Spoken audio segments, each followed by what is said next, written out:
Goblet. Yo, so I mean, the verse is saying, do you not see Let Ulazza? It's not saying he prostrated to them. I mean, there's a commonly known story about the surah. I mean, in general, if we look at the end of Surah An-Najm, there's sajda. So it's known that at the end of the Slowly, slowly. We didn't understand. So he said, "Didn't you see Allat and Al-Uzza?" And what he said after?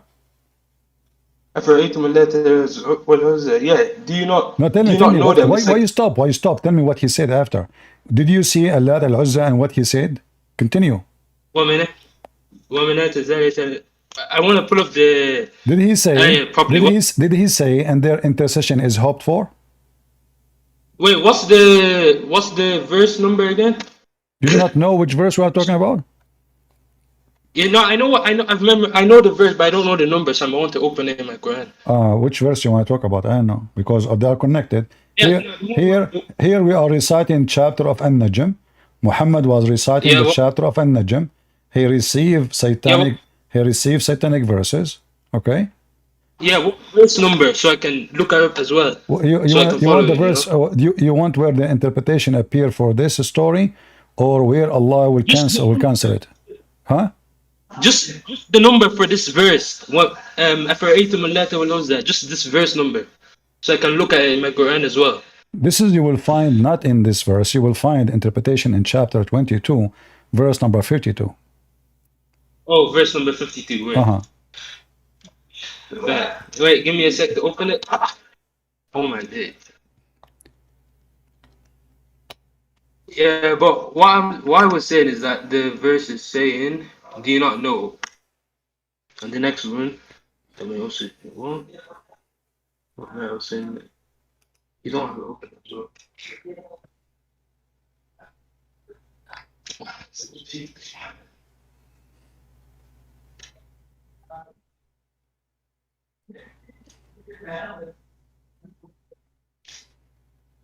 And Wait, Surah Najm, verse 52.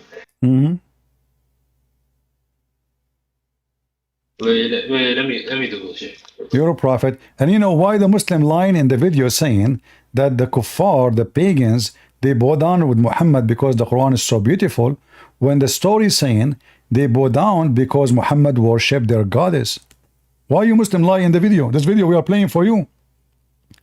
Hold up, is verse What, 3. Wait, what kind of religious people those lying that those people they bow down and they worship Allah because the Quran was so beautiful, when in fact the reason they bow down, as you see, and this is Ibn Kathir, and we can show At-Tabari and other interpretation saying it clearly, they bow down because Muhammad was worshipping the three daughters of Allah, not the opposite. It was Muhammad. They don't say that because I'm looking at. We know at the end of the surah. There's a look. I'm No, it looking at says the that. tafsir right now. Read with me. And when Muhammad he said, and their intercession is hoped for, they said he did not mention. They said he did not mention our gods will like this before today. So they bow down and he bow down with them. So because Muhammad worshipping the gods, the goddess, the female goddess of the Arab, they bow down and they appreciate Muhammad worshipping their God. This is why it says in front of you. This is Ibn Kathir. It's not my statement. I'm looking at Ibn Kathir right now, and it's not saying that. No, it says that. It says that. You are reading Ibn Kathir in English, correct?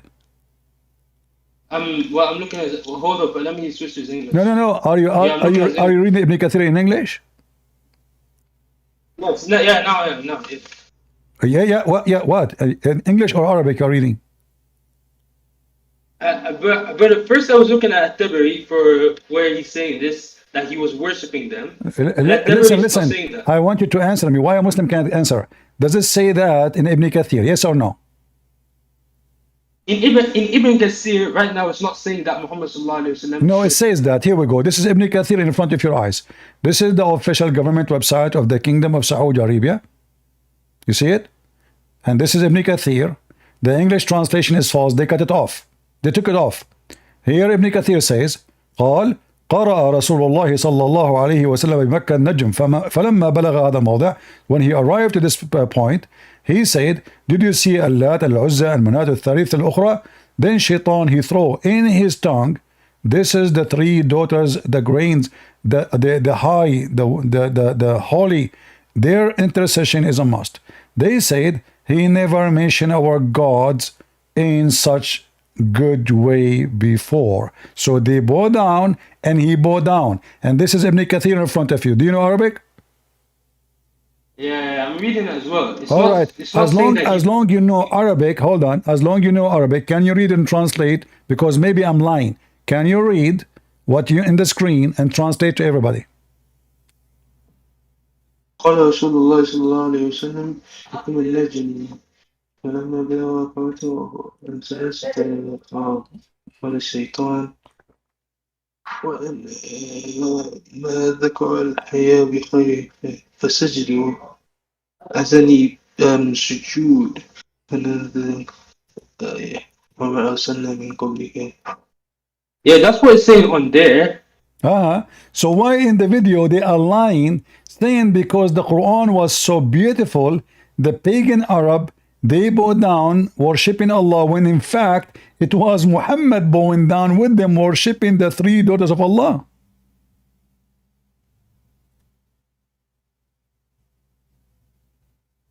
I want to looking at every single What? every single. Do you need to call a I'm looking friend? at each. Do you need to call a sheikh to help you? Wallah, it'd be best to discuss this with a sheikh, you know, because they would have proper understanding. But what this is saying from The sheikh, my- he can answer better. You think so? The sheikh, he can do better job. Why you don't call a sheikh Of right course, now? they'll do- Okay, why you don't call a sheikh And- right now and let us join us? I mean, I don't know any who have got on speed dial, you know. But I'm speaking like But this. okay, but my because I friend, came in. So my friend, listen. So the Arabic in front of you, you speak Arabic, I speak Arabic, and you agree with me. This is what it says, that Muhammad, he bowed down to the three daughters of Allah, and the pagans, they bow down with him, saying Muhammad never praised our gods like this today, as he did today. So they bow down, he bowed down, and they bow down. So Muhammad now, based on what we read, you and me, and we agree, Muhammad now is worshipping the goddess of the Arab. How you explain that Muhammad is a prophet of Allah, and you Muslim, you keep saying Muhammad, he was teaching monotheism, and now Allah today, Muhammad prophet, your prophet, worshipping three daughters of Allah plus Allah. So where is the monotheism of Muhammad at that moment? What I'm saying is that at the end of the surah, it literally says the sajda at the end of the surah. Says what? What is agreed upon? A sajda, like you know, parts in the Quran where you have to do sujood when you read at the end of Najm. Yeah, so he bowed down to the three daughters of Allah. Who care? He just bowed down. Where when we He just bowed down to the three daughters of Allah. You're a prophet who you claim that he is monotheist. Is it true that he did just a second ago worship the three goddess, the three female goddess? Yes or no? No, brother, to worship them, this ayah is saying is a remembrance verse. It's a reminder for us that remember when they worshipped it. There is sajda at the end of the surah, and it is known that you perform sajda whenever you reach these parts. No. Don't mix things. Don't mix things. It says that you're a prophet. Okay, listen, let us repeat again. You're a prophet, and you agree with me. He says, those goddess, Al-Gharaniq, the highest, he called them the highest, their intercession, is a must, is a wished for.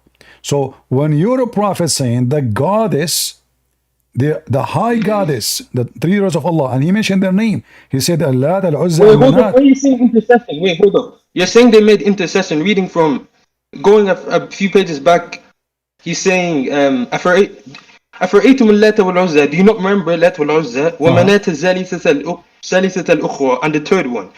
ألكم الذكر ولا أنثى. He's not saying anything. Hold on. Don't mix. You are taking now those verses, the Muslim, they took it from the Quran. They don't exist no more. Those verses, تلك الغرانيق العلا is not exist in the Quran no more.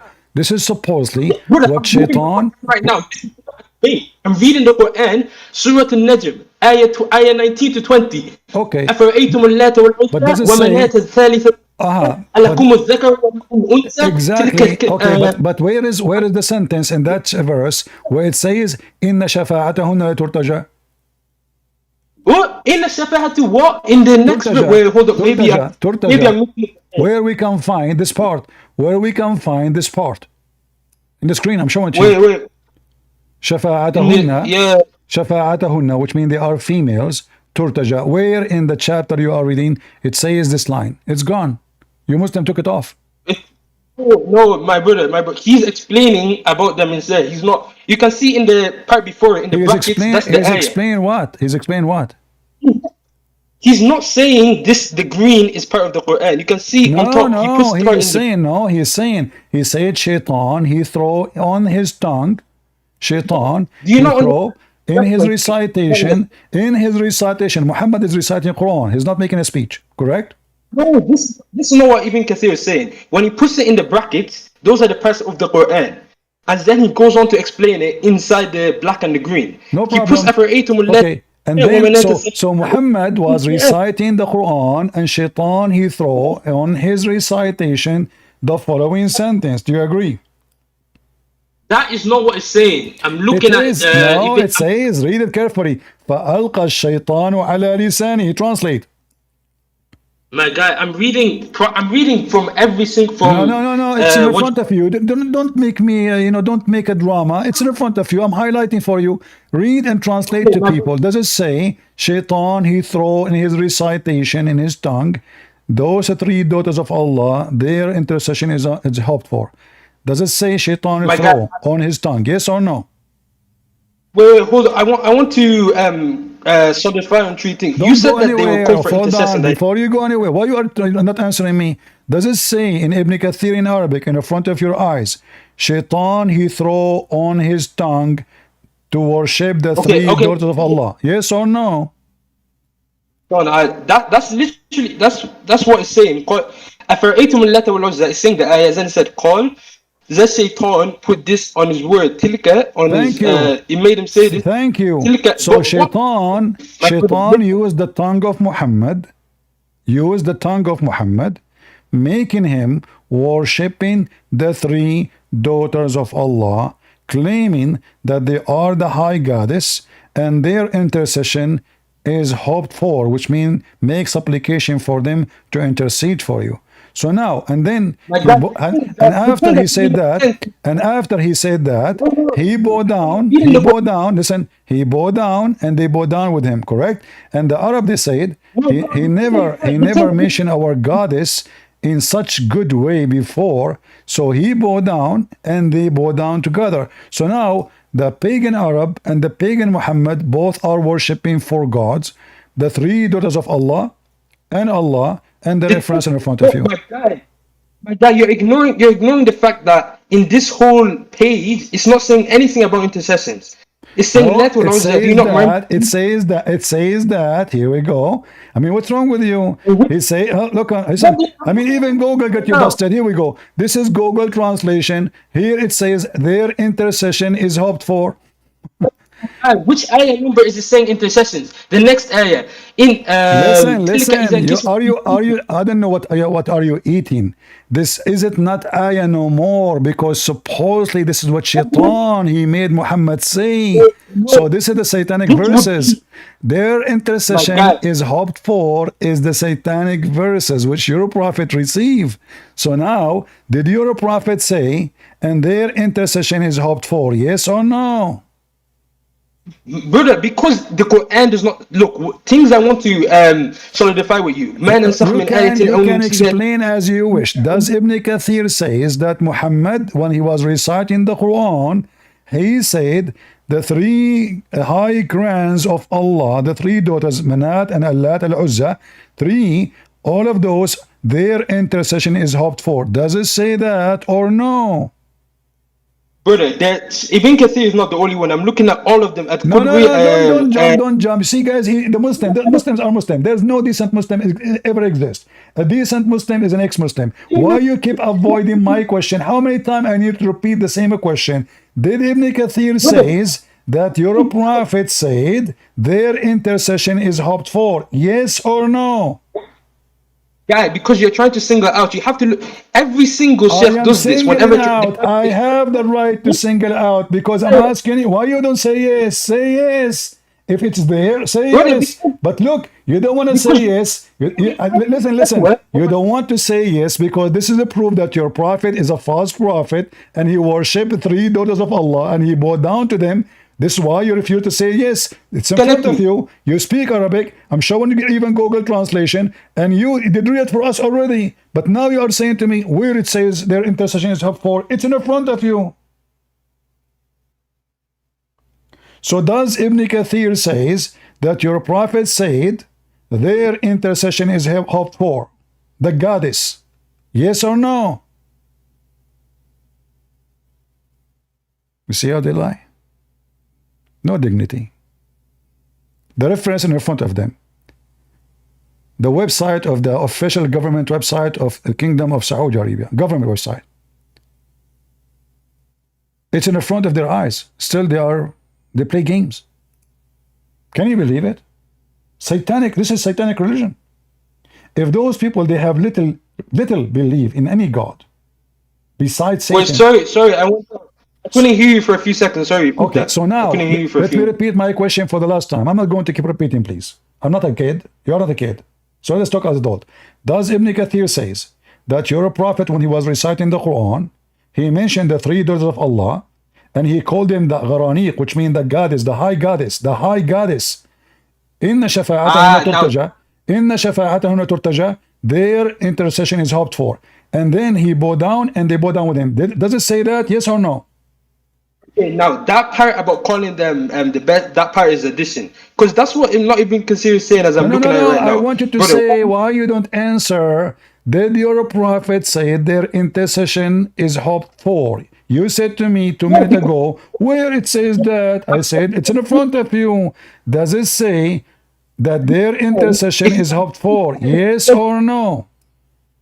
You can bring me the ayah where the prophet says that, I'll agree, but no ayah says that. It's in front of you. This is not an ayah no more. This is the ayah of shaitan. You Muslim, you took it off from the shaitan. That's what Ibn Kathir is saying. Ibn Kathir is saying, shaitan, he gave your prophet. Listen, what's wrong with you? Just say that Ibn Kathir says that, yes or no? Okay, my brother, there's two sides to this. Ibn Kathir says that, yes or no? Brother, there are 2 sides to this, okay? You see, if guys, you want to say that, no, I have no time for talk. I'm not going to repeat the question at 10,000 times. What a bunch of cowards. It's in front of him. Did Ibn Kathir say yes or no? He will not say. Can you believe it how satanic they are?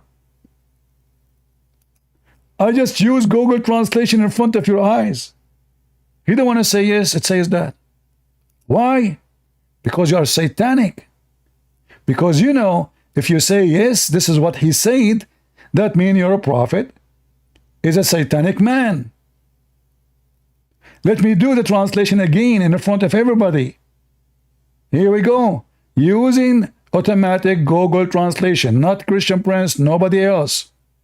In front of your eyes. He said, the messenger of God, may God's prayers and peace be upon him, recited Al-Najm in Mecca, and when he reached this place, have you seen Al-Lot and Al-Isra, and Manat, the other third, he said, then Satan put it on his tongue, those are the highest cranes. And their intercession is hoped for. Is hoped for. They said, he did not mention our gods well before today. So he prostrated and they prostrated. See? They were worshipping for gods. Muhammad and the Arab pagans, the monotheist Muhammad, the biggest fat lies of monotheism. Muhammad is like Obama. Obama, he go to Israel, he wear the hat of the Jews. He go to the church, he kiss the Bible. He sit with the atheist, he make fun of the Old Testament. He go with the gays, he's a gay. He visit the Middle East, he's a Muslim. That's Muhammad. Muhammad now is sitting with people who they are worshipping the 3 daughters of Allah beside Allah. The family of Allah, the whole family. Muhammad, he worshipped the three daughters of Allah. He called them goddess. He called them the high goddess. He said their intercession is hoped for. The Arab, they said, wow, that's good. We don't have a problem no more. We worship the same gods. It's in front of you. They said, the Arab, he did not mention our gods well before today. So they prostrated, and they prostrated too, together, worshiping the four gods, the three daughters and Allah. And I keep asking this guy the same question. Does it say that your prophet said their intercession is hoped for? He says to me, where it says that? Can you believe how they lie? I mean, if they are debating someone, he have degrees in the garbage of Muhammad, he speak Arabic better than their God, and yet they deny, and we are showing the reference in front of them in the screen, and still they say where it says that. And just to remind you, when this guy, he took the microphone, he did read it. He agreed in the beginning. But now, because he noticed, because you can reward the video, you will see he agree. He did read. He said, yes, it's a. So now, because now I'm asking him a specific thing, he felt the embarrassment. He felt the danger. Because simply, look what he's saying to me in Discord. He is translating tafsir. So what I should not translate? Guys, my guilt, I'm guilty now. I'm translating tafsir. So what? Because this is what happened. Look in the chat. He admit in the Discord. He said Christian Prince is translating the tafsir. So why you refuse each time I say to you, did Ibn Kathir say so? You refuse to read. Now you just admit it. Yes, this is what Ibn Kathir said. And this is what At-Tabari said. And this is what all the scholars, Muslim scholars, they said. Muhammad, he worshipped the three daughters of Allah. And here you notice why Muslims, all of them, they are a bunch of liars. Why in English, why Ibn Kathir in English doesn't have the story? Where is the story? Where is the story? What we are reading for you now in Arabic, why we cannot find it in the English website of Ibn Kathir? Where is the story? It's gone. They took it off. Because it is embarrassing. Liars, fabricators.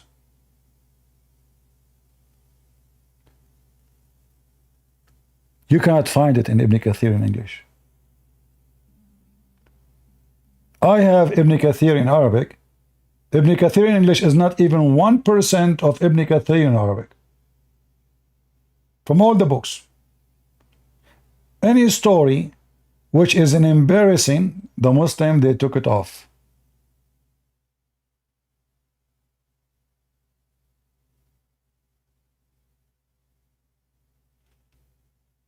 You see it? So here you see why Muslims, why you cannot take Islam from Muslims. Every Muslim is an official liar.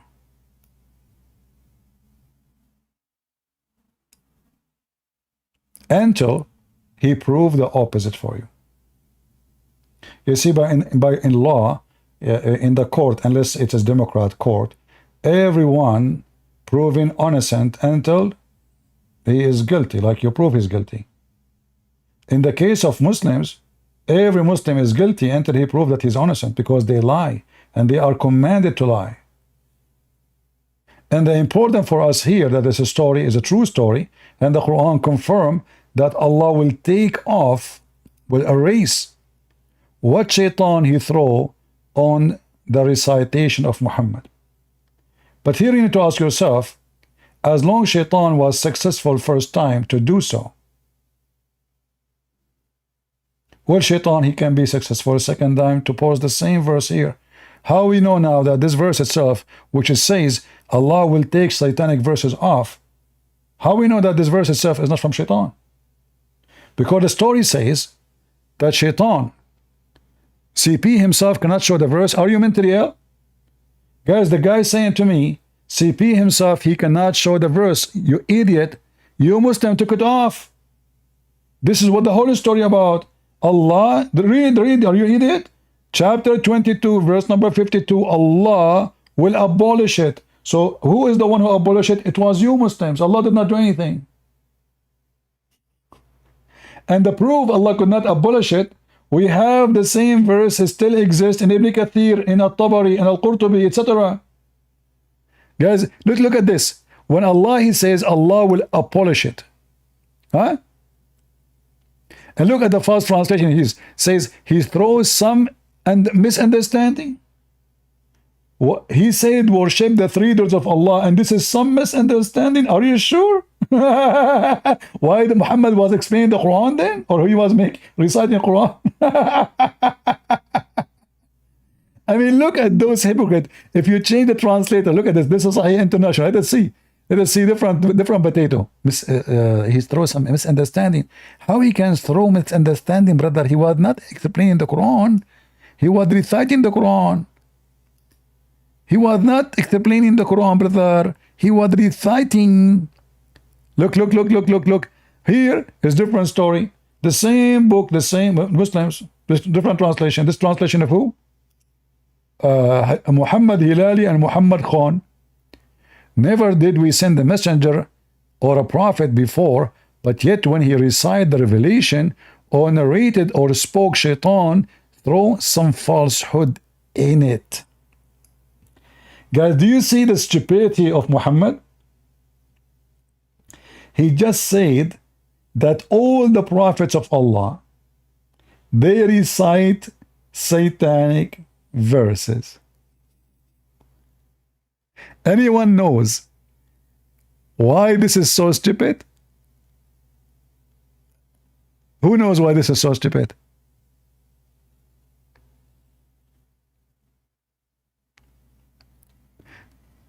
The reason this is so stupid, when the Muslim they say that Allah, he protected Muhammad regarding the religion is not true.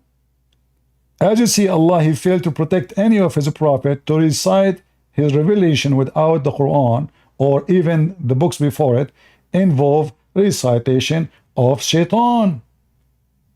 So based in this verse, Shaitan was able to compromise all the revelation of Allah in the presence of Allah. It's not only Muhammad.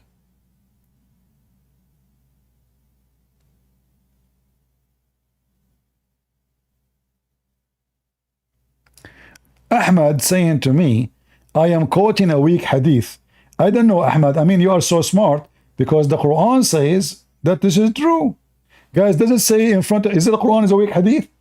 Is the Quran says Shaitan, he throw satanic revelation in Muhammad's mouth? Is that a weak hadith? And about the story I'm showing to you, if this is a weak story, why you Muslim explain the Quran by a weak story? So are you, is that a weak explanation of the Quran? Hold on, I have a caller. Good Prince. First of all, let me explain the weak explanation of the Quran. Zakir, the weak explanation of the Quran. How you can, I mean, we heard weak hadith, we heard weak Muslims, we heard weak sheikh, but weak explanation of the Quran? Exactly. Totally, Ibn Kathir, he was drunk. What do you mean? Okay, so Ibn Kathir was drunk. Okay, what about Al-Tabari? First of all, Al-Tabari is not a Muslim. Al-Tabari is not Muslim, so what he is Hindu. Exactly. And actually, I have a proof that Al-Tabari was from the party of Modi. Al-Tabari was from the party of Modi. Zakir, this is too much exaggeration. I mean, come on, this is too much belief. Al-Tabari, he voted for Modi. I mean, Al-Tabari was exist long time ago. Before Modi was born. Listen, friends, you don't know that politics. Simply, you can vote before even somebody born. As an example, when Allah created the Prophet Muhammad, he knew that he is going to be the better of mankind, so he voted for him before he was born. Oh, okay. That makes a lot of sense. Yeah? So, I'm quoting a weak hadith. No, it's not. And the Quran confirmed it. And this story exists everywhere. And not only that, there's other story says that the Shaitan, aka Allah, He came to Muhammad in the shape of Jibreel. What? Are you serious? Yes. So imagine, Shaitan, he came to Muhammad and he is able to clone the look, the exact look of Jibreel. Here, there is something very dangerous in this story. If Shaitan was able to clone Jibreel, that means Shaitan always cloned Jibreel. Do you think Shaitan, he will do it only once? Why he will do it twice, 3 times, 5 times, if he can do it? Are you with me?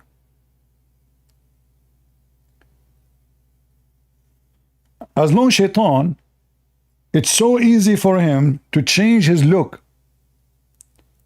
and to come to Muhammad as Jibreel. That means Shaitan, God knows how many times, he came to Muhammad as Jibreel. Here is the story from their books. Nothing of my books. IslamWeb.net, Tafsir al-Kabir, Fakhruddin Al-Razi. Here it says that Shaitan, his name is Al-Abyad.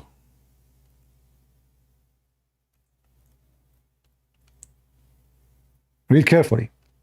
Ibn Abbas, he said,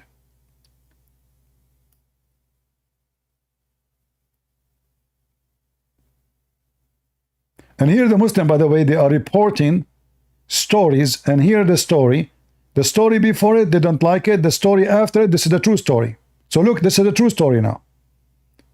Ibn Abbas, he said,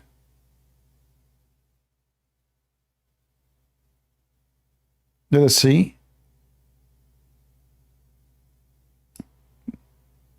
What he said.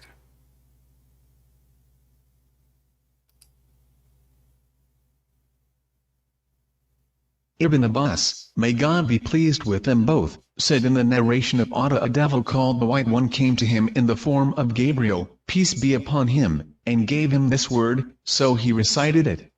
When the polytheists heard that, they liked it, so Gabriel, peace be upon him, came and looked at him, so he recited it. When he reached that word, Gabriel, peace be upon him, said, I didn't bring you this. The messenger of God, may God bless him and grant him peace, said, he came to me, coming in your image, and put it on my tongue. Oh boy. Guys, did you hear it? Shaitan, he came in the image of Jibreel.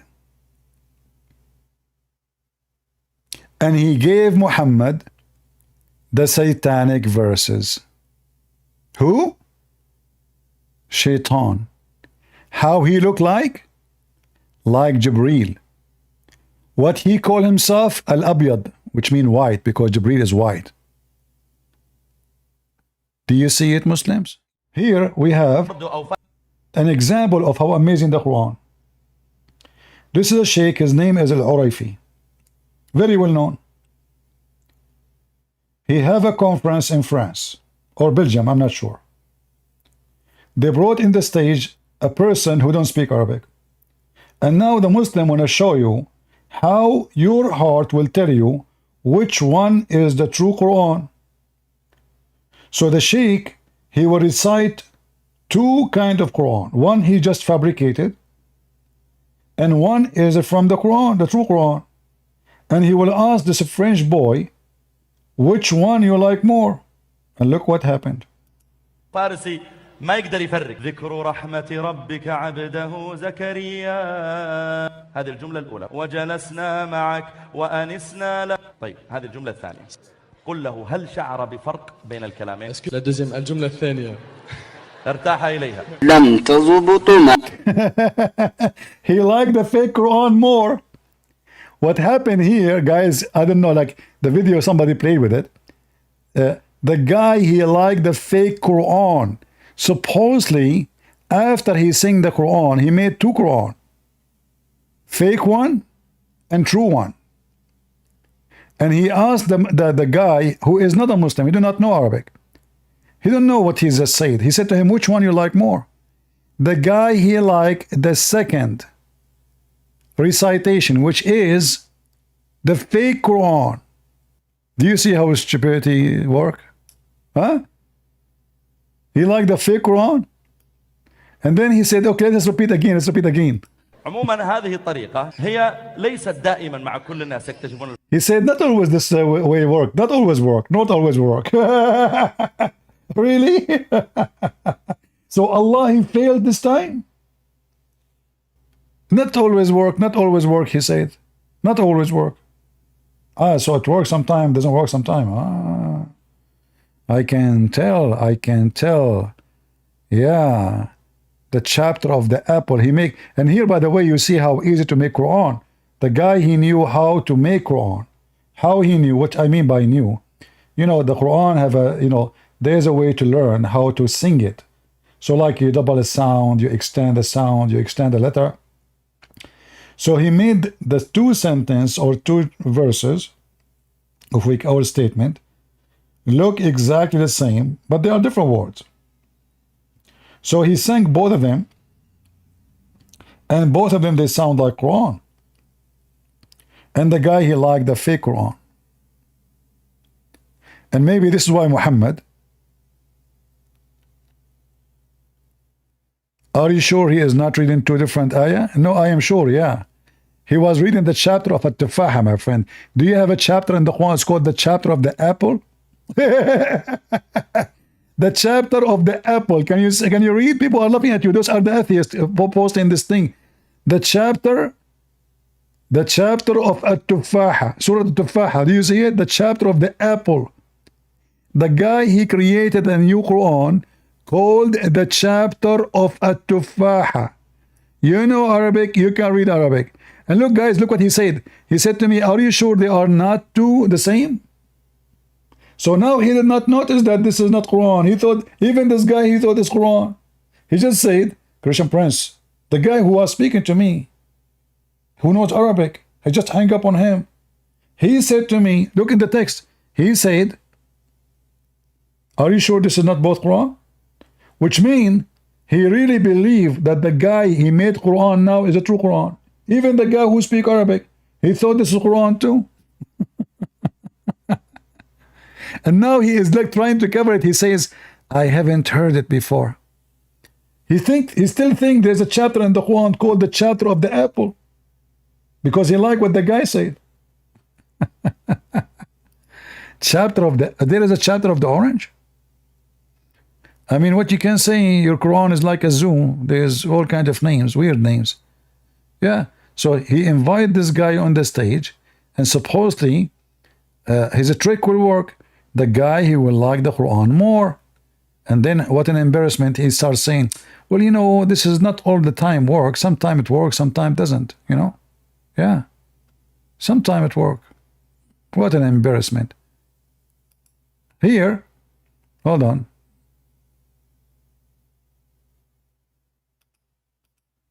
This is the full video, maybe.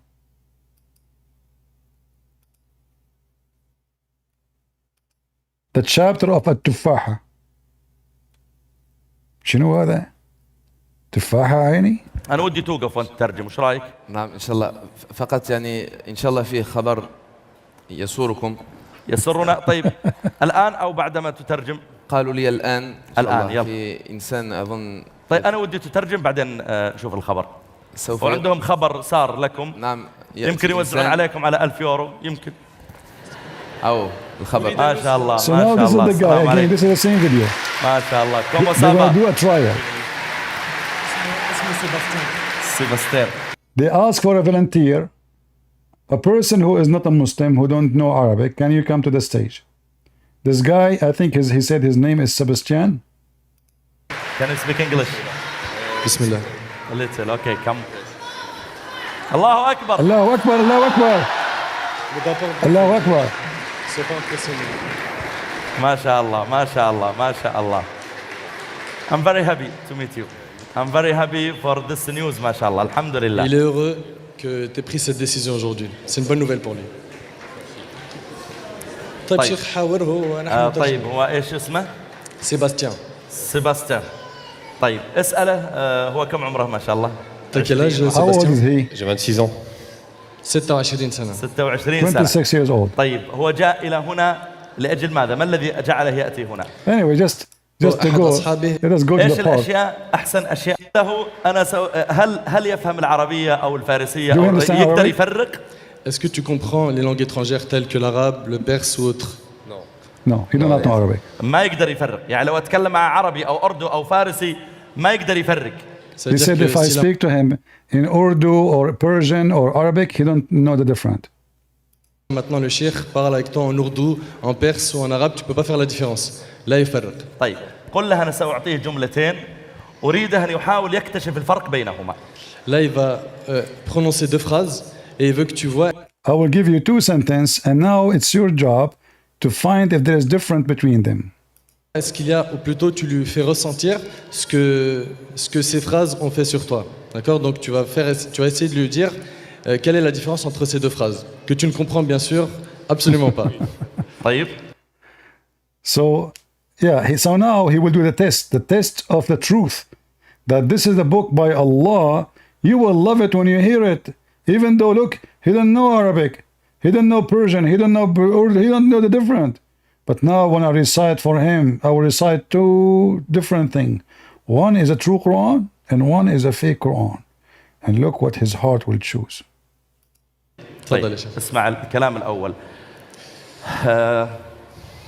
ذكر Hey, Blight, listen to the Quran. This guy is making Quran, the chapter of the apple. Listen carefully.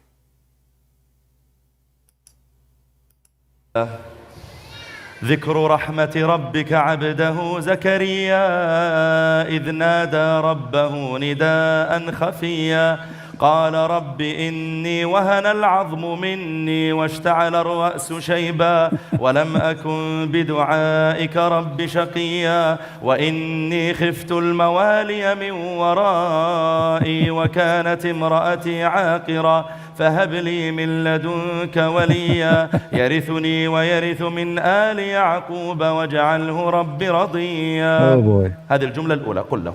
He said this is the first sentence. All right? So this is the first Quran. Remember, he did not say to him this is Quran. He said to him, which one of them, of those two things I will say to you, your heart will make you like more. Your heart. Because remember, he didn't understand anything. So he said this is the first one. Ça c'est donc la première phrase. طيب يأخذ الجملة الثانية. Là maintenant, So now, the second recitation. Listen carefully. Second recitation. il va prononcer la deuxième phrase. Essaye de dire est-ce qu'il y a une différence entre les deux.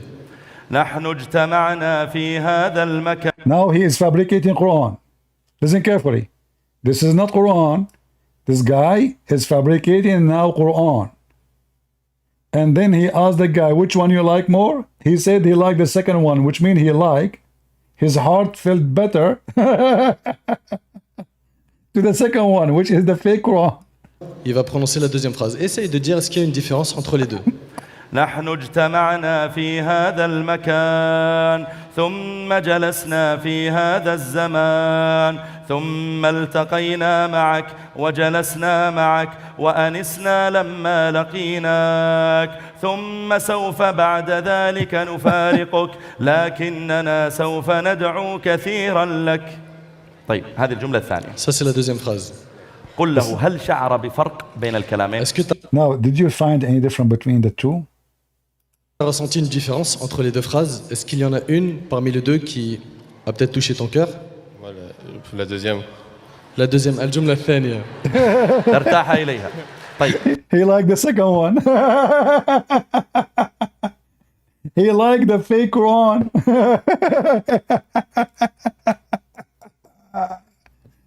Imagine those Muslims, they brought thousands of people to show them how amazing the Quran. And here you see, by the way, how easy to fabricate in Arabic something sound like the Quran. So now, if I bring a Muslim here to the stage and I play for him this, he will not notice that's not the Quran. He will believe this is Quran. Even Blight, the one who called me, who speak Arabic, he said to me, Are you sure this is not both Quran? Correct, guys? Did Blight, the one who called me 15 minutes ago, did he say in the chat in Discord, are you sure this is not both Quran? So even him, he speak Arabic, he thought that both are Quran. And this is telling you that the challenge of Allah to make Quran is a joke. This guy, he just make it up on the stage. We sit with you, we eat with you, we have fun with you. This is what he's saying.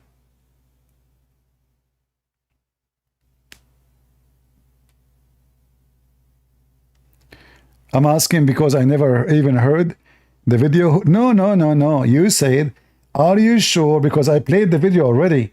So what do you mean I'm asking? You heard the sentence both. You heard him speaking the Quran and you heard him to speak in the false Quran. And you said to me, are you sure that both are not Quran? Aren't you sure that both are not Quran? Or they are not Quran? Your text is there. So here you see how embarrassing. And now this guy, he started explaining, you know what, this is always, not always work. Look like his God, Allah, could not make his Quran work all the time. Sometimes it works, sometimes it does not. And here, by the way, you will notice how the same verses in the Quran, when they bring somebody have a nice voice, you know, a person with nice voice, if you sing anything, even if the song was about shit, people will like it, especially if it's a different language. Is that correct? If somebody have a nice voice, even if even what he is saying is so dirty, just because his voice is nice, and he have the skills to make it like, you know, a melody, people like it and sing it and copy it and remember it. I remember now a commercial which was played when I was a kid. Commercial. Since I was 6 years old. So this commercial is stuck in my head because I was singing it. The music was nice, the word was nice, the voice was nice.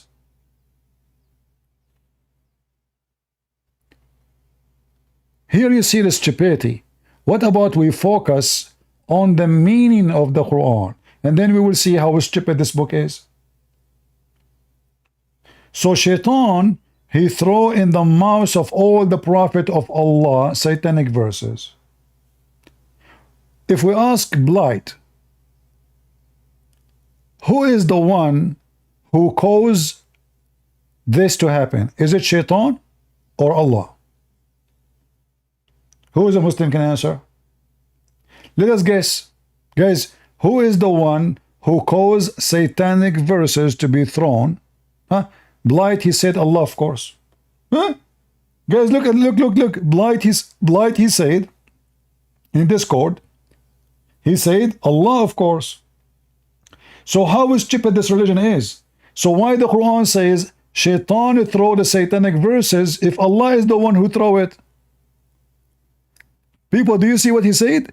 He says Allah, of course, is the one who throw the satanic verses in the Quran. So the conclusion, satanic verses is not satanic. It is from Satan. His name is Allah. Because both are one. As long as you agree that all the verses of Shaitan thrown into the revelation, it's Allah who made it happen, caused it to happen, that means Shaitan, he did nothing. This is satanic verses of Allah. He is the one who throw it. And why Allah want to do that? Who is a Muslim can tell me why Allah, he want to throw satanic verses in his book? What is your reason? Who is a Muhammadan have little intelligence can tell us why your God, as Blight he agreed, why your God is throwing satanic verses in the Quran?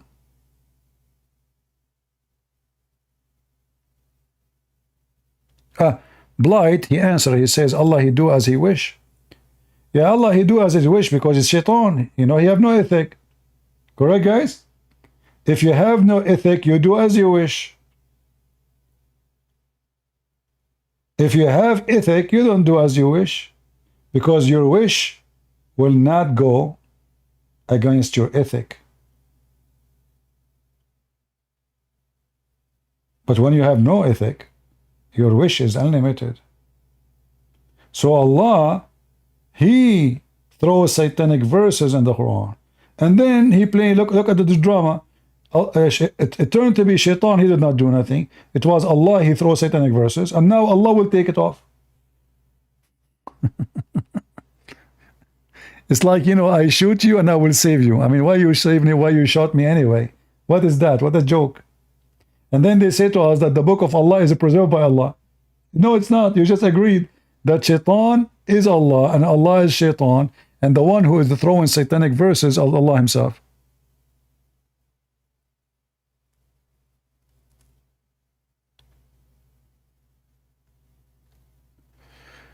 There is no need to prove the Quran, you know, like Muhammad is copying from false gospels. There's no false gospel. Those are false books. Those aren't gospels. However, there's no need for those. But Muhammad himself, in the same page, he got himself busted. Look, the verse here in front of us says Allah will take off the satanic verses, but the verse after it says the satanic verse is still there. And He make what Shaitan is thrown as a trial. Well, if Allah abolish it, there's no trial. That means He did not abolish it. That means satanic verse is still there.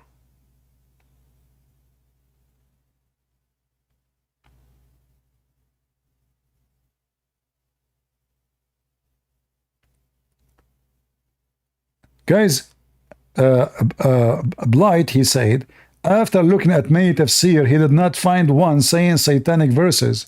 So when tafsir says Shaitan, he gave Muhammad, and Qur'an says Shaitan, he throw in his recitation. Guys, read carefully. He throw in the revelation. Shaitan, he throw in his revelation some falsehood. The Abdul, he says there's nowhere it says that. It's in front of you in the Quran. Shaitan, he throw into his revelation. What? Revelation.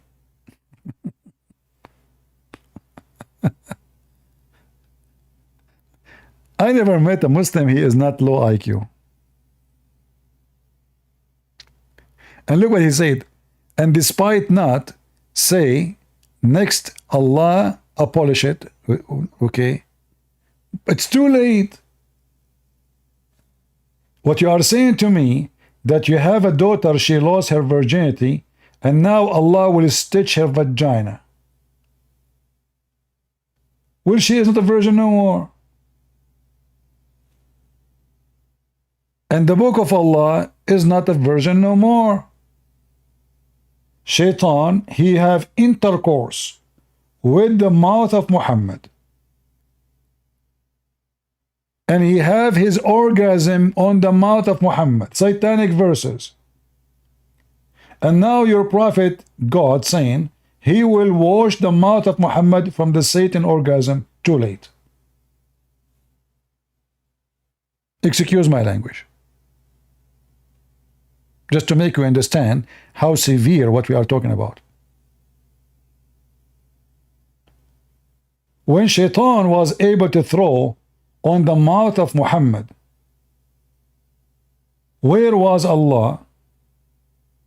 And how come Muhammad did not notice that Shaitan is on control?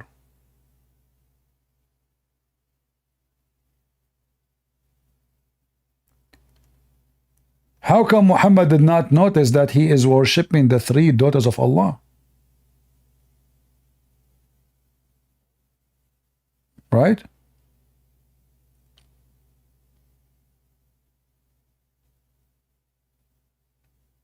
He could not notice. As you see, few weeks after, the angel Gabriel, he came to him and he told him, I did not tell you those things. What you did, Muhammad?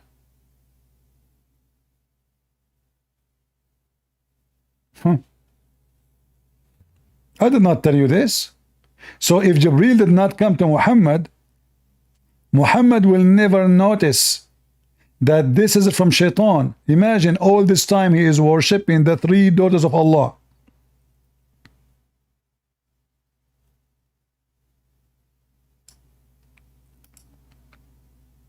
And he did not notice.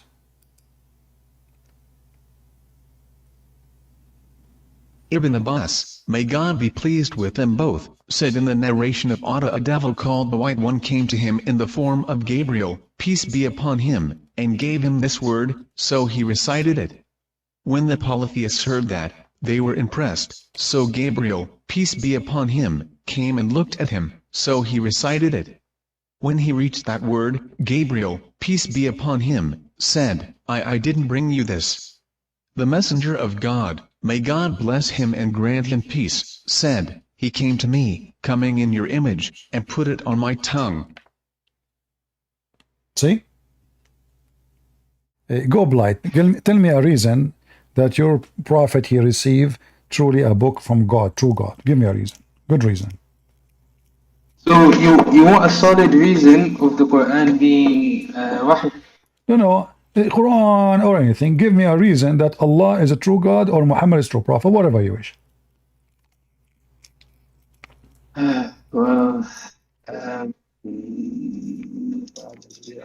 Hold up, let me look through my days. You can search Well, Google. I mean,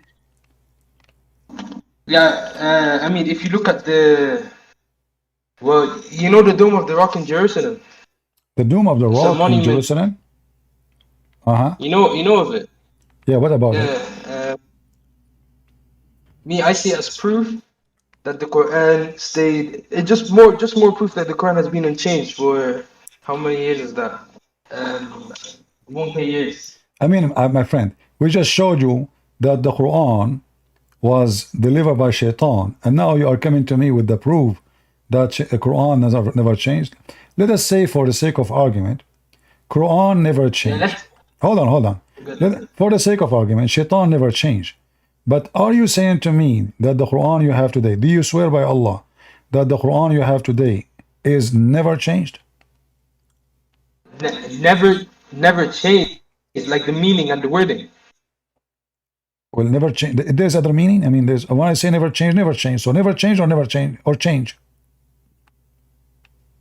It never changed the way it came from Allah. Yes, that's what we call it. So what is the first chapter your prophet here received from Allah?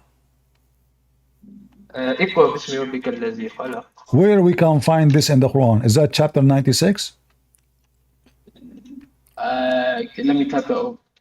Huh? What chapter? Wait, let me type it out for you. What chapter is? The Muslims do not know. They don't know. They are learning from me. Chapter 96. Yeah, chapter 96. So you just said the Quran never changed. So if Allah gave Muhammad Quran number 1, and now Quran number 1 is Quran number 96. So who is the one who changed the location of the Quran? Well, actually, that's a good question. I won't lie. So yes, we know that Iqra came first, and there's other ones. Baqarah, parts of Baqarah, we know it came last, and all that. So there's a hadith. There's a lot of hadith on the topic, but I'll give a short one. So it was narrated by Ahmed, Abu Dawood, at-Tirmidhi. I'll skip the isnad. And it was basically like, what made you put Anfal next to Tawbah, and what made you put, and why did you not put Bismillahir Rahmanir Rahim at the start of Tawbah? This is part of the hadith. And then Uthman radiallahu anhu said, Muhammad sallallahu alayhi wasallam used to receive the revelation of surah with many verses. When they were revealed, he would call his scribes and tell them, put these verses in the surah where such and such is mentioned. Al-Anfal was one of the first surahs to reveal in Medina, and Al-Baqarah was one of the last parts of the Quran to be revealed. Its stories were similar to those mentioned in Al-Anfal, so it was taught to put it as part of it. The Messenger of Allah was taken, died while explaining whether it was indeed part of it, so they were put next to each other. And the line Bismillahir Rahmanir Rahim. So basically, the ordering of them was given to us by the Prophet Muhammad sallallahu alaihi wasallam. Is that an authentic hadith? No. It is. Its rating is Sahih. It is Is it's it narrated by either Ahmed. you say to me it's authentic or not? Is it authentic or not authentic? Sahih, so yes, it's authentic. It's authentic. So, So guys, take note. He said it's authentic. So Muhammad himself is the first one to change the word of Allah, because Muhammad have no right to change no. anything. Muhammad is just a warner. You just said everybody heard you. Everybody heard you. And I asked you, is that authentic? So now you have no excuse. You said yes, it's authentic. So you are saying, did I ever say that? The wording? I said he changed the plate.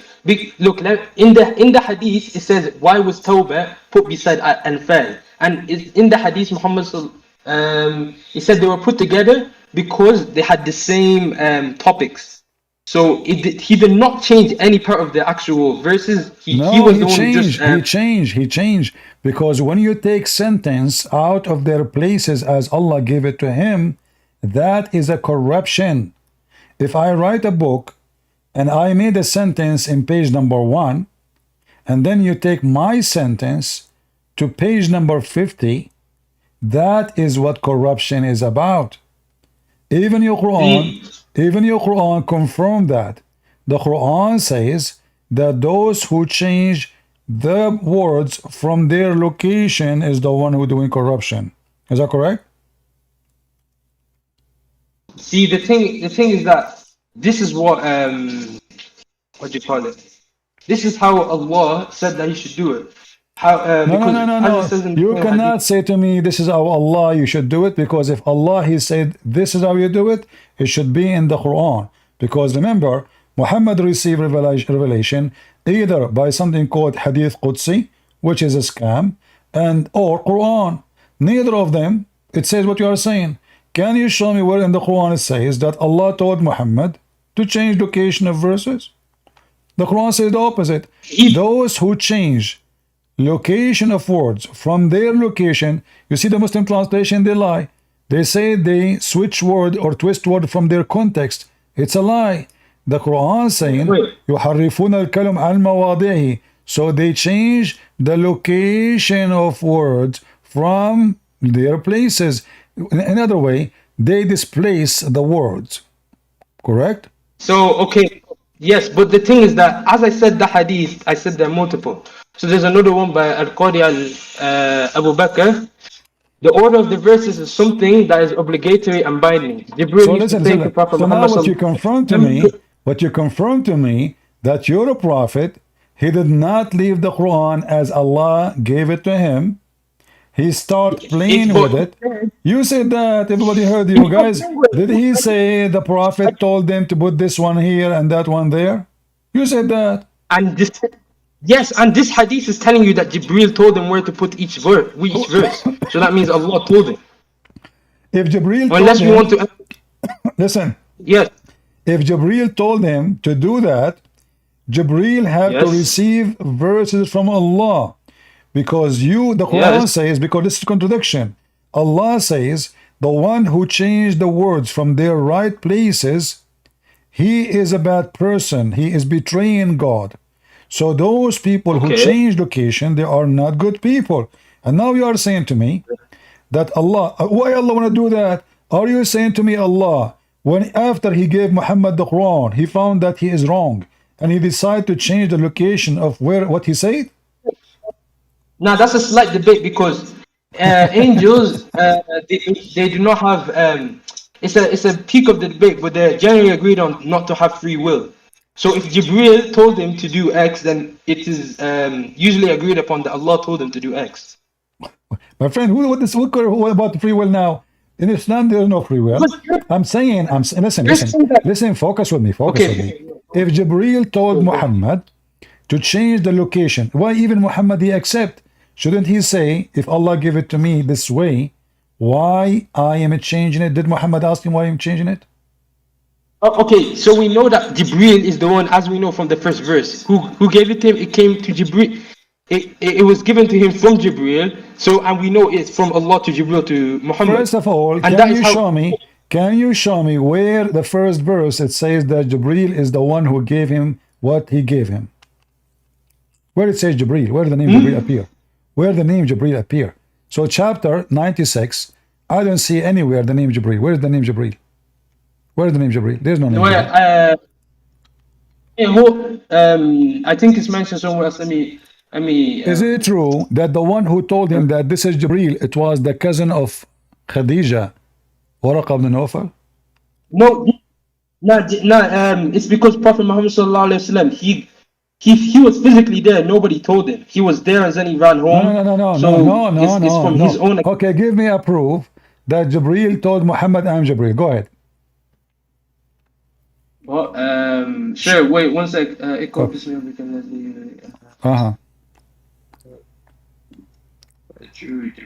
If you find me the proof, I will buy you a ticket, one-way ticket to Afghanistan for vacation in the beach. No need that become though, but No. I challenge you. You will not find such a thing. When Jibreel he came to Muhammad, you said that nobody told Muhammad. Jibreel told him, I'm Jibreel. Show me where it says that he did not tell him anything. He said to him, just right away read. He did not say his name. He did not even say Assalamu alaikum. Yes, yeah, as you can see at the start of the verse. Why he did not say why Jibreel did not say to Muhammad Assalamu alaikum, which means shalom to you? Why? Is that because he is the devil? No, simply because that's simply how Allah willed for him to start. So are you saying to me that this is how Allah delivered the Quran? So how come when the angel came to Mary, he said to her, peace unto you, Mary, shalom to you, Mary? So Gabriel, the one who came to Mary, he cannot be the same Gabriel, the one who came to Muhammad, because Gabriel who come to Mary, the first word he say, the greeting of peace. The one who came to Muhammad, he did not give him peace. He never mentioned the word peace. Muhammad started using the word peace later after he met with the Christian and the Jews, and he learned it from them. Is that correct? I think there's another hadith about the usage of salam. No. Don't tell me hadith. Hold on, just focus with me. You see, the first chapter Allah he gave to Muhammad, did even Allah mention his name? Mention whose name? Allah, did he mention his name? In the beginning, like as usual, we see here in the name of Allah. Why here there's no why did not say in the name of Allah? What do you mean? Iqra bismi rabbika allazi. Like, are you saying in Allah's name? In the top here, the Muslim they added this because they are corrupting the Quran. So I'm asking you now, why in the verses, why Jibreel, which is supposed to just say in the word of Allah, he's not saying his own words. Why Allah did not say to Muhammad, read in the name of Allah, the most beneficent, the most merciful? The next ayah is you read in the name of Allah. Iqra bismi rabbika allazi khalaq. No, he did not say. He just say your Lord. He didn't say the name. What do you mean? He just said your name? Okay, just to make it simple for you. The word Rahman. When the first time the Muhammadan used it? Or Muhammad? When's the first time that the word Rahman was used? I don't know. As you see, is not used. Wait, are you trying to say? Are you trying to say why the word Bismillah was not used in the actual revelation, but they added it? It's not. Is that what you're trying to say? Not only this. This is something later add to the names of your God. Muhammad he learned about the word Rahman from a guy. His name is Rahmanul Yamama. Rahmanul Yamama. He sent him a letter saying in the name of Rahman. Rahmanul Yamama. Muhammad, he wrote letter back. He said, hold on. He says, in the name of Allah, Ar-Rahman. The Arab, they said to Muhammad, Muhammad have a new God? Now he in the Quran. Hold on. In the Quran itself, refers to himself as I'm asking you, if Allah, his name is Ar-Rahman, why Allah did not mention his name to Muhammad until the guy Rahmanul Yamama show up? Well, I don't get how you can confirm this, because Allah subhanahu wa ta'ala, He says He's Ar-Rahman Ar-Rahim multiple times in the Quran, in Medina, in Mecca surahs. My friend, Before, I will take you to your level. Obviously, all of you Muslims, including the Sheikh, they do not know what they are talking about. In chapter 17, verse 110, they ask Muhammad, why you are invoking Ar-Rahman? Why? You can read the Tafsir. Because they never heard him saying Ar-Rahman before. Wait. It's a new name. He used to say Allah. He used to say Allah. Wait, hold up. Suddenly Muhammad, Wait, he is using the word Rahman. Wait, hold up. What verse number? What verse number? Chapter 17, verse 110. Okay, word. Yeah, I'm with you. Yeah, continue. All right. So they said, oh, look now, Muhammad, you have two gods, Allah and Rahman, which mean Muhammad never ever used the word Rahman until he learned it from this guy. And suddenly he stuck with it. And this is why I'm saying to you, why when Allah, He sent Jibreel to Muhammad first time, He did not say in the name of Allah, the Rahman Ar-Rahim. The reason is very simple. That name is not exist. Muhammad did not learn it yet. He was just using Allah. He learned from Rahmanul Yamama, Rahman Rahim. So he add them now in his book. And this is why the Arab, they were wondering, the kuffar, they were saying, look, Muhammad, he used to call one God, now he's calling two, Allah and Rahman. So Muhammad now, he want to answer them, look, hold on. Your prophet, he gave a very funny, silly answer. He said, all good names belong to Allah. I'm going to call Allah Monica. Wait, hold up. When did the Arabs say this? In the previous verse? No, read the interpretation for it. In the tafsir of the ayah. Yeah. Can I call Allah Hunter Biden? It's a good name. Wait, it's not. Can I call him Trump? Can I call Allah Trump? It says Ism al-Husna, yani. It's not saying simply good names. First, and read Arabic, good man. What is Al-Husna? Al-Asma al-Husna. So all good names belong to Allah. So now Muhammad could not explain to them where this name is coming from. Shouldn't he say, this is a name Allah told me from before? No. Now he is claiming that all good names belong to Allah. Shushu, Tutu, Mumu, Susu, Fufu, Joe Biden, Obama, Christian Prince. I mean, everybody, gold names. You can call Allah whatever you want. A fan, Tesla. Hey, God Tesla, peace upon him. So what? So he cannot explain where and suddenly how this name suddenly appear. And now listen carefully. Chapter 17 in the Quran. What is the real number for this chapter? I don't know. I won't know. Can you find me? According to Revelation. Huh? Because the order that was put, Jibreel told Muhammad this specific order. It's in the hadith. No problem. So can you tell me this chapter is where can be found?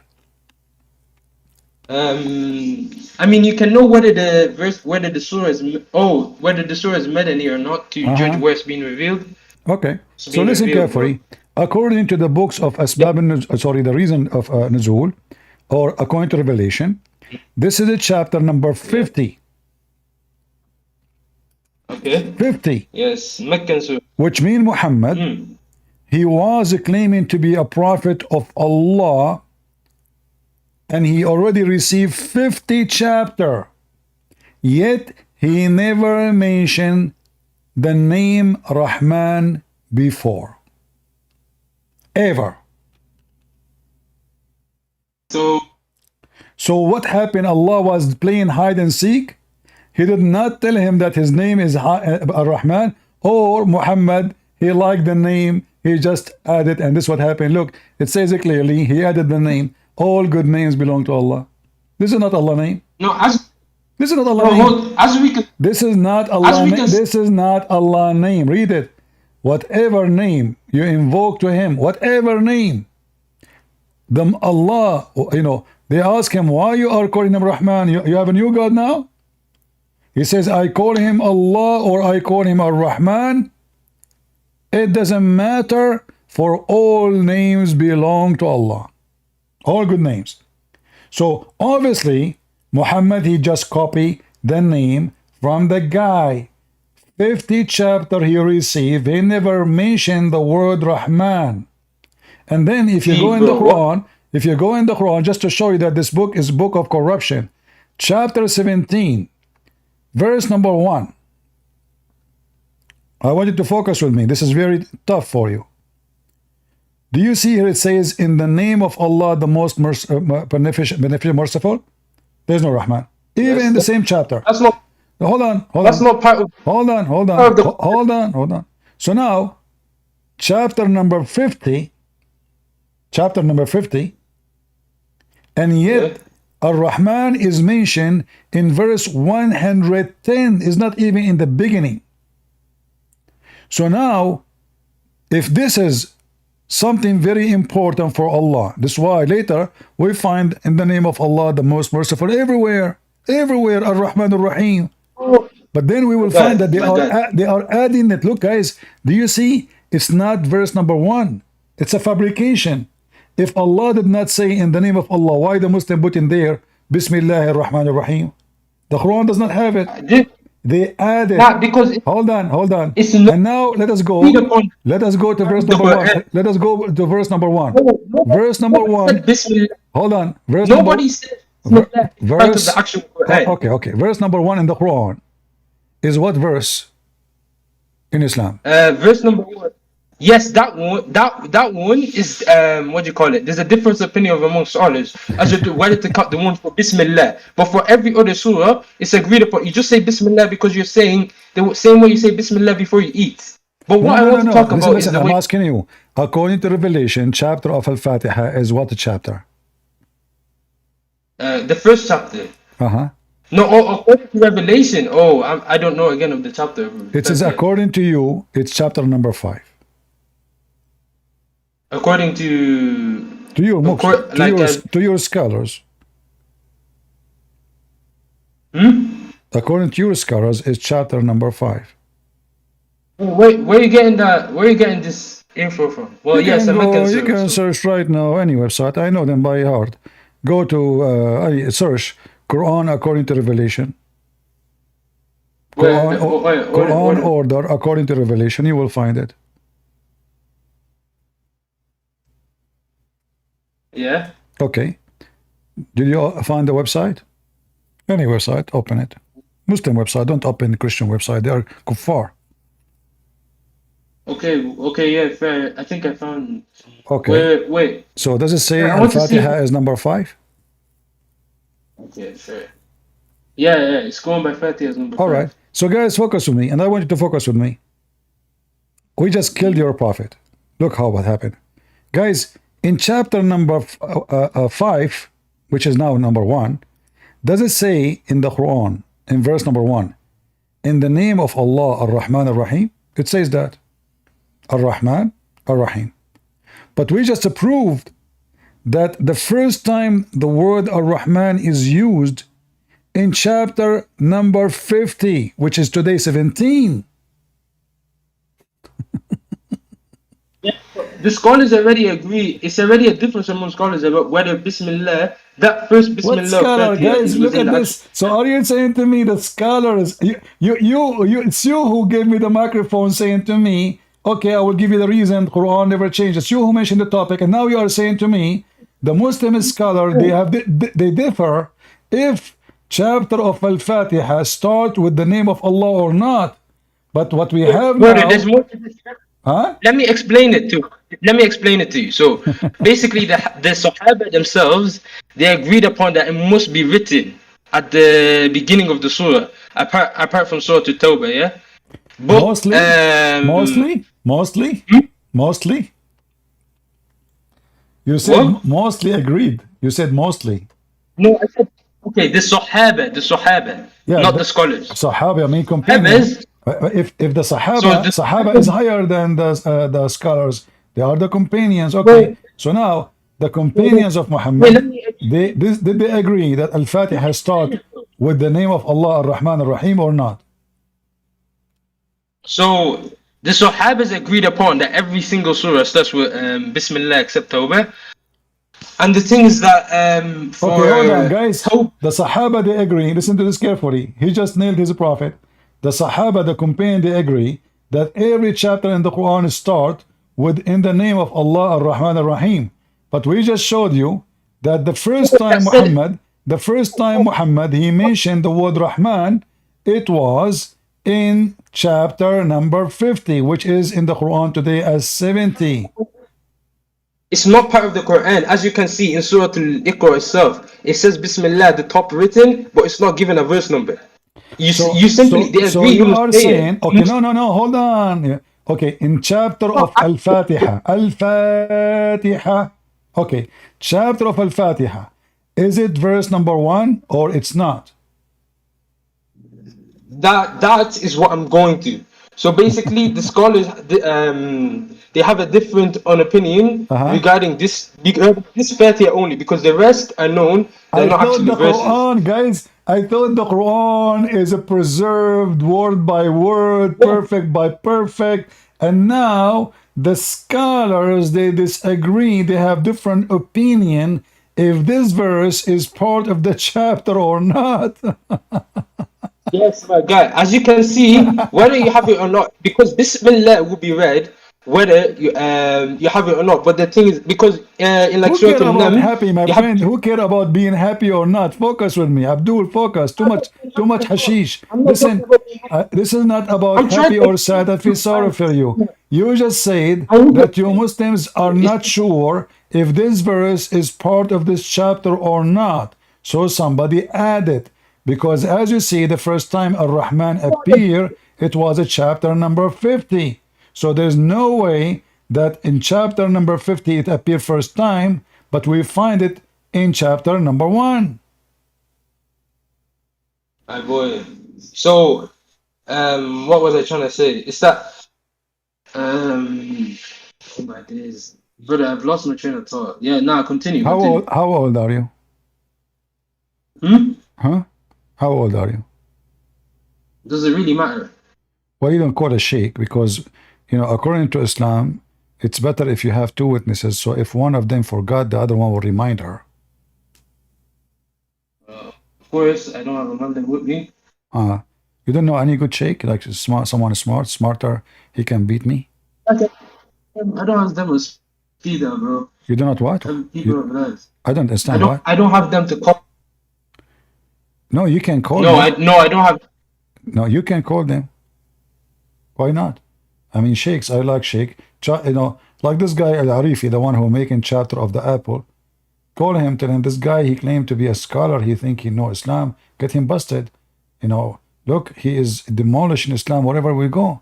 So Ar-Rahman, obviously, is something being added to the Quran long after. And look, as long in chapter Ar-Rahman, chapter 17, which is 50 in the original Quran, and the first time Rahman appear, then here you see in that same Al-Fatihah, the word Rahman appear again in verse number 3. So now we have bigger problem because Rahman, Rahim appear twice in the chapter of Al-Fatihah, which means this verse and this verse is a fabrication, at least in one chapter, which is not even 7 verses. Bro, it's agreed upon that it's before every surah except Tawbah. So if it's agreed upon, okay, thank you guys. He said it's agreed upon that every chapter in the Quran except At-Tawbah, it says in the name of Allah Ar-Rahman Ar-Rahim.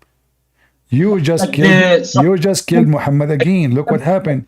I just told you, and I can show you the reference. The first time Muhammad mentioned the word Rahman is in chapter number 50. So how every chapter start with Bismillahir Rahmanir Rahim if Muhammad gave already 50 chapter, yet he never mentioned the word Rahman? Yes, I'm not saying that Bismillah was revealed before. What I said is that the Sahabas agree that Bismillah should be said. It should be written. Guys, not an see, the Quran But is you know not what? guys, did you hear? Now we understand what he is saying. Should be said. Should be said. Yeah. So Allah It's did the same not. way. So Allah did not add this in the Quran. Muslim, they add it because we should say it. Nah, it was the Sahabas who said it first, and there's of course a about it. Okay, and there was I want you to recite for me the 10-time breastfeeding for adult verses. I want you to recite for me the 10-time breastfeeding for adult verses. Wait, let's stay on the topic about Bismillah being. Yeah, it's the same because when I do breastfeeding for adult, I like to say in the name of Allah to bless me with those breasts. So I mean, to start We with, prove already there. We prove it. I'm not going to repeat it 100 times, but we want to continue with the preserved Quran because Muslims, when they say preserved Quran, is a joke. By the way, I like the idea of preserved Quran because that will mean preserve stupidity, and then the Muslim, they cannot say, oh, this is somebody added. So by saying preserve, they cannot claim that somebody put stupid things in the Quran. So they are more in trouble. This is why me myself, I don't care really for Quran preserved or not. I like it to be preserved so I can love more, and Muslims have no excuse to escape. Like a Muslim, if he say the Quran is not preserved, then when I show him the sun set in muddy boiling water, he can say, oh, this is not Allah said it, it is somebody added there. But now because they say the Quran is preserved, that they did not give them any chance anymore to escape the immunity that Allah do not even know where the sun set. And look what happened here. The verse of stoning of a breastfeeding for an adult, which is something I really love. Thank you, Muhammad. Thank you, Allah. I wish we have this in our belief, man. 10-time breastfeeding for adult. What about 12? I think that would be nicer, 12. 15. And then the paper was with me under my pillow. When the messenger of Allah died, we were preoccupied with his death. And then a tame sheep came and ate it. All right. The goat ate the Quran specifically. I mean, it's agreed upon that the goat ate part is da'if. That part. But the part about it's da'if? actual breastfeeding. This is da'if? This is da'if? Yes.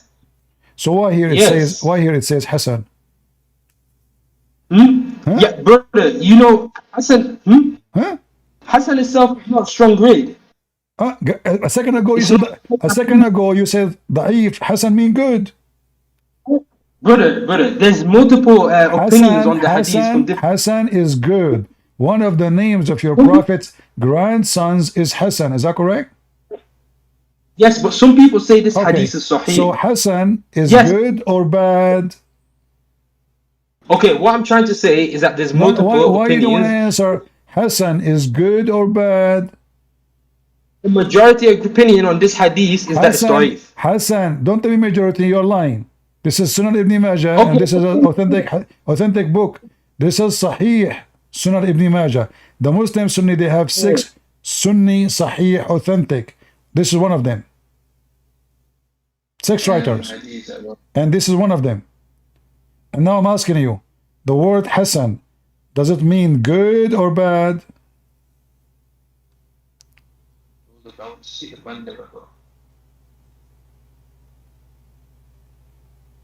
Why you don't answer? Is the word Hassan good or bad? The word Hassan, does it mean good or mean bad? Hassan is strong enough that you can use it when you're in. The exact definition of it is for you can use it in. Is Hassan good or bad? Strong enough that you can use in. The word Hassan, is the word Hassan mean good or mean bad? But if in the tree it's the second the word Hassan, okay? The word Hassan, does it mean in Arabic good or mean bad? Bro, there's 3 ratings for hadith. The word Hassan, guys, you see, speaking to a goat is easier. He is scared to say it means good because this is what Hassan means. The grandson of Muhammad, his name is Hassan, which means good. He don't want to say Hassan means good. He want to explain. Don't explain. Because doesn't say it is good or it says it's bad. It says it's good. Brother, there's three. Okay, Hassan is basically the middle, Da'if is the weakest, and Sahih is the strongest. Hassan is the middle. All right, and all right, hold on. agreed Okay, upon. hold on. Okay, so now, your prophet, did he receive 10 times breastfeeding for adult verses? Yes or no? The fact is, this hadith is not even strong enough to use. I'm not asking you And we about. have multiple. I'm not asking you about this hadith no more. I'm asking you, did your prophet receive 10 times breastfeeding for adult? Yes or no? What proof is there? Is this not the only proof, supposed proof that he did? This is not Is my there question. I'm another? asking you. You see, I'm just being so patient with you. Hold on. Don't play with me. Yeah, So now I'm I'm not asking as you. well. I'm trying. I'm asking you. So now, did your prophet receive verses saying a man should do breastfeeding for adult from a woman, she is not his wife, 10 times? Either you say yes, he received such a thing, or you say never.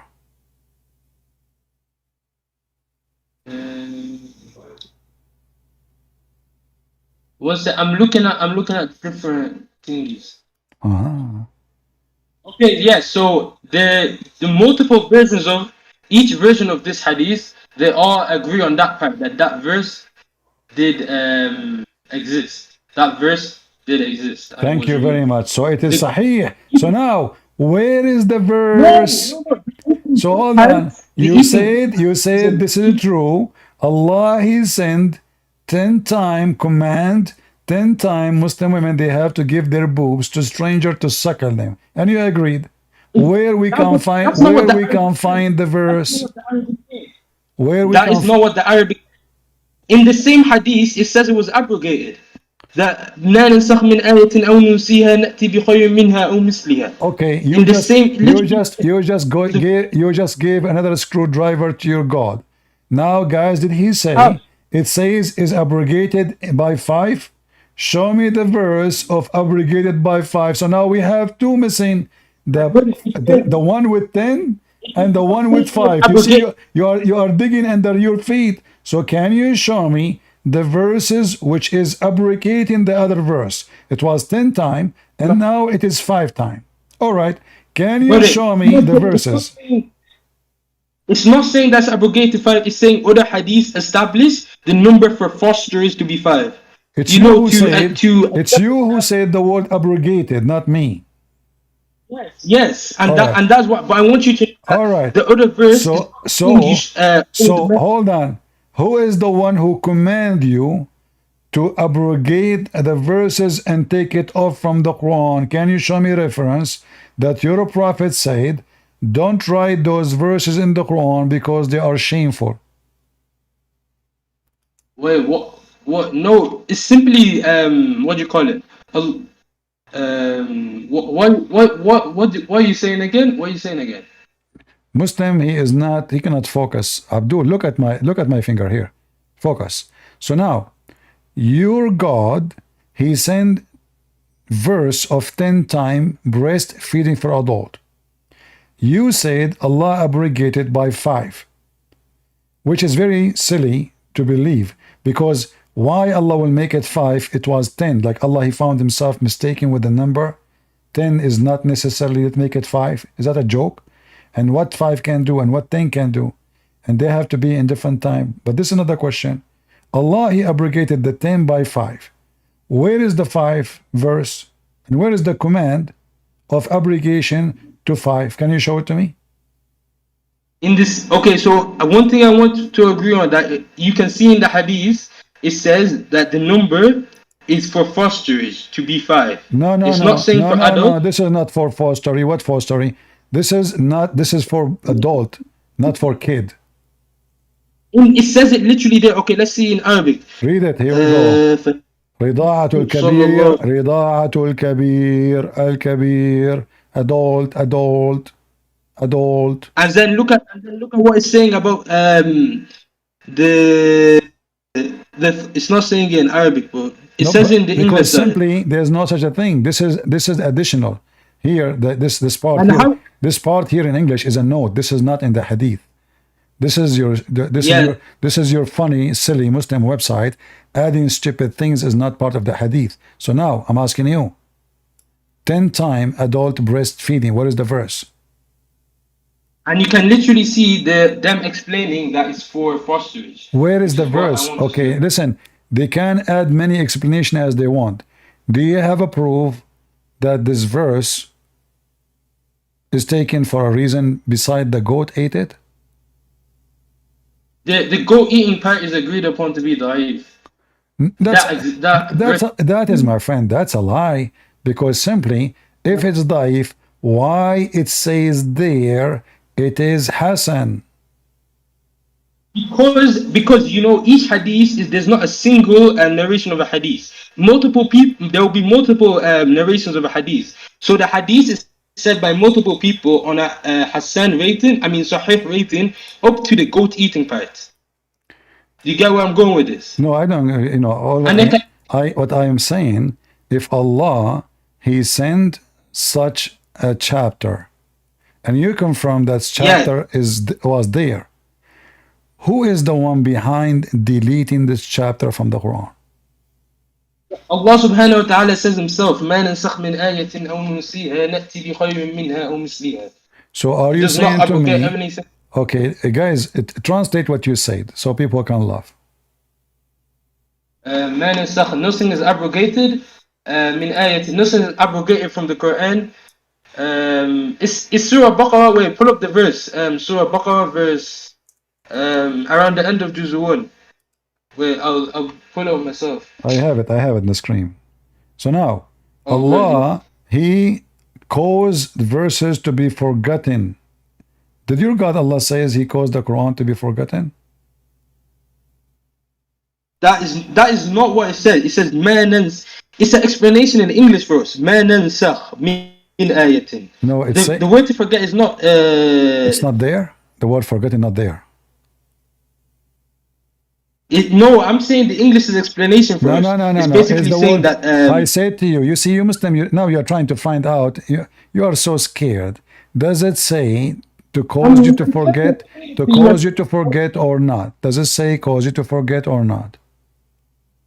The ayah is saying Allah can remove the existence of a ruling of verse.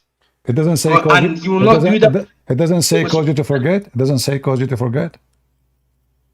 It says, brother, that you can see them use the word to explain it better in English, man and stuff. Like what? Does it say the word forget? Does it say the word forget? Yes or no? No. No, guys, doesn't say. I never met a Muslim is not a Abdul liar. Here we go. It's in front of you. So, and where in Arabic does it say forget? Man and sah. When this is the word, what's the word for forget again?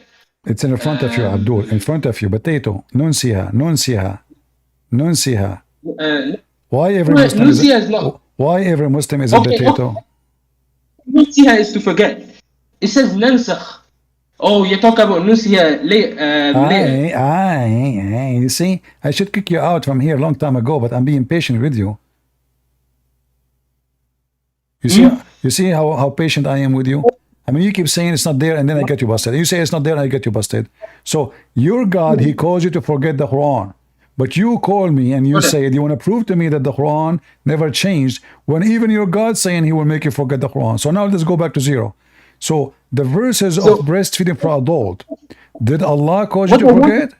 Did Allah cause you to forget the 10-time breastfeeding for adult? Brother, what I want you to understand, why I was saying about not forgetting is because He said... Don't explain. It's confirmed now. It's a confirm. It's in front of us. You cannot lie about it. So now, who is the one who made the verse of 10-time breastfeeding for adult disappear? Is it Allah or the goat? Allah or the goat?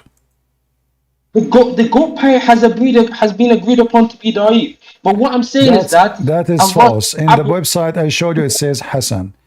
Secondly, as long you confirmed that the verse came. What is the verse? What I'm trying to say is that didn't you say Allah, yes, He sent 10 times breastfeeding for adult? You said that, correct? what I'm trying to say is that Don't try to say, abrogation of just give me the answer.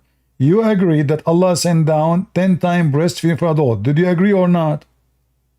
brother, the hadith, if we go back to Did you square zero, agree? Did you agree or not? the hadith is not even strong to begin with. I'm not talking about that hadith. I'm asking you, repeat what you said. Do you agree that Allah, He sent down a command for Muslim women to give her boobs 10 different times to adult? Yes or no? Brother, look. Let's focus on the hadith is literally all the hadith says. I want you to say yes or no. Already you said yes, you forgot? You said yes, the scholars, they agree that Allah, He sent verses of a breastfeeding for adult. You said that already. Yes, I'm trying to explain it as properly to you. No, I don't want you to explain. I just confirm. So confirm what you said to me before. So did Allah send the breastfeeding for adult verses, yes or no? So yes, from multiple. Okay, yes, okay, hold on. Don't explain now. Yes. So now, as long you said yes, hold on. Now you can explain. Now you can explain. As long Allah, He sent verses of 10 times breastfeeding for adult. Where is the verse? Does the same hadith not say it was abrogated? If it's abrogated, that means now we have 2 verses missing, not only one. Where is the one for 10? No. Where is the one for 10 and where is the one for 5? Brother, you can see to overrule. This is why I'm saying we should look at the tafsir of this. Don't give me tafsir, because tafsir have to give reference who is the one who deleted those verses. Give me the reason. Where is the verses? You can read any tafsir you want.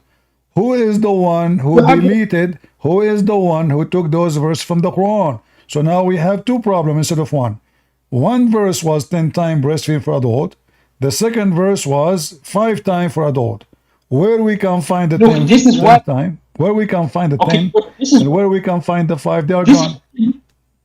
Okay. Look, let me read out these hadiths. Okay, that hadith itself, it has part that is da'if and part that is sahih. One hadith that is sahih, Imam Malik says that among the revealed of the Quran, 10 definite breastfeedings are required to establish the relationship of mahram. Then that was abrogated and replaced with 5. Another from Yahya ibn Sa'id.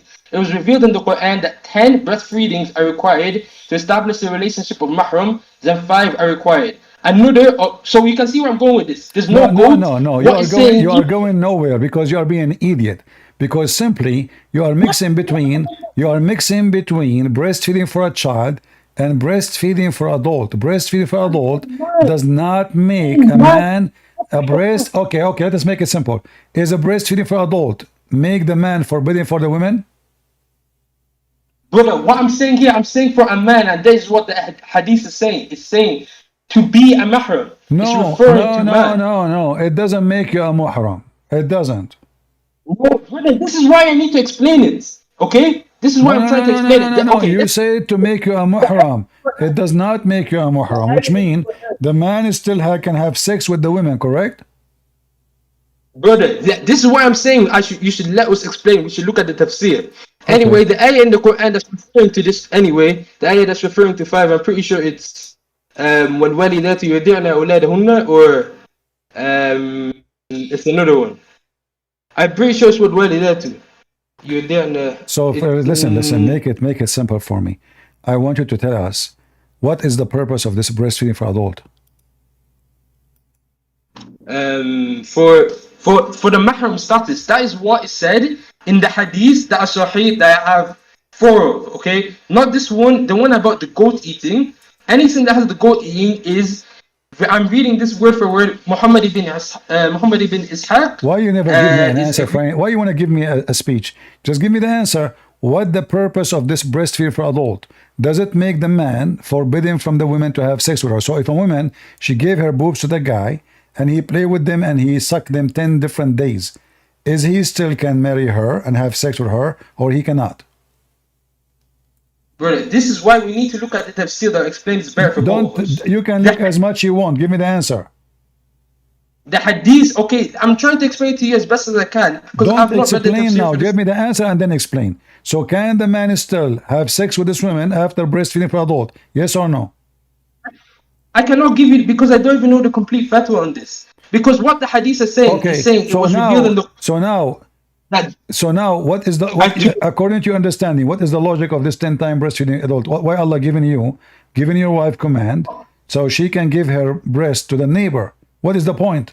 that's not what the hadith is saying. All the hadith say it was revealed in the Qur'an, different wording, that the Qur'an ruling was 10 definite breastfeedings to establish the relationship of mahram. This is what all of them are saying. Then all of them say this was abrogated and replaced with 5. So For what the mahram. It's purpose? not What is the purpose?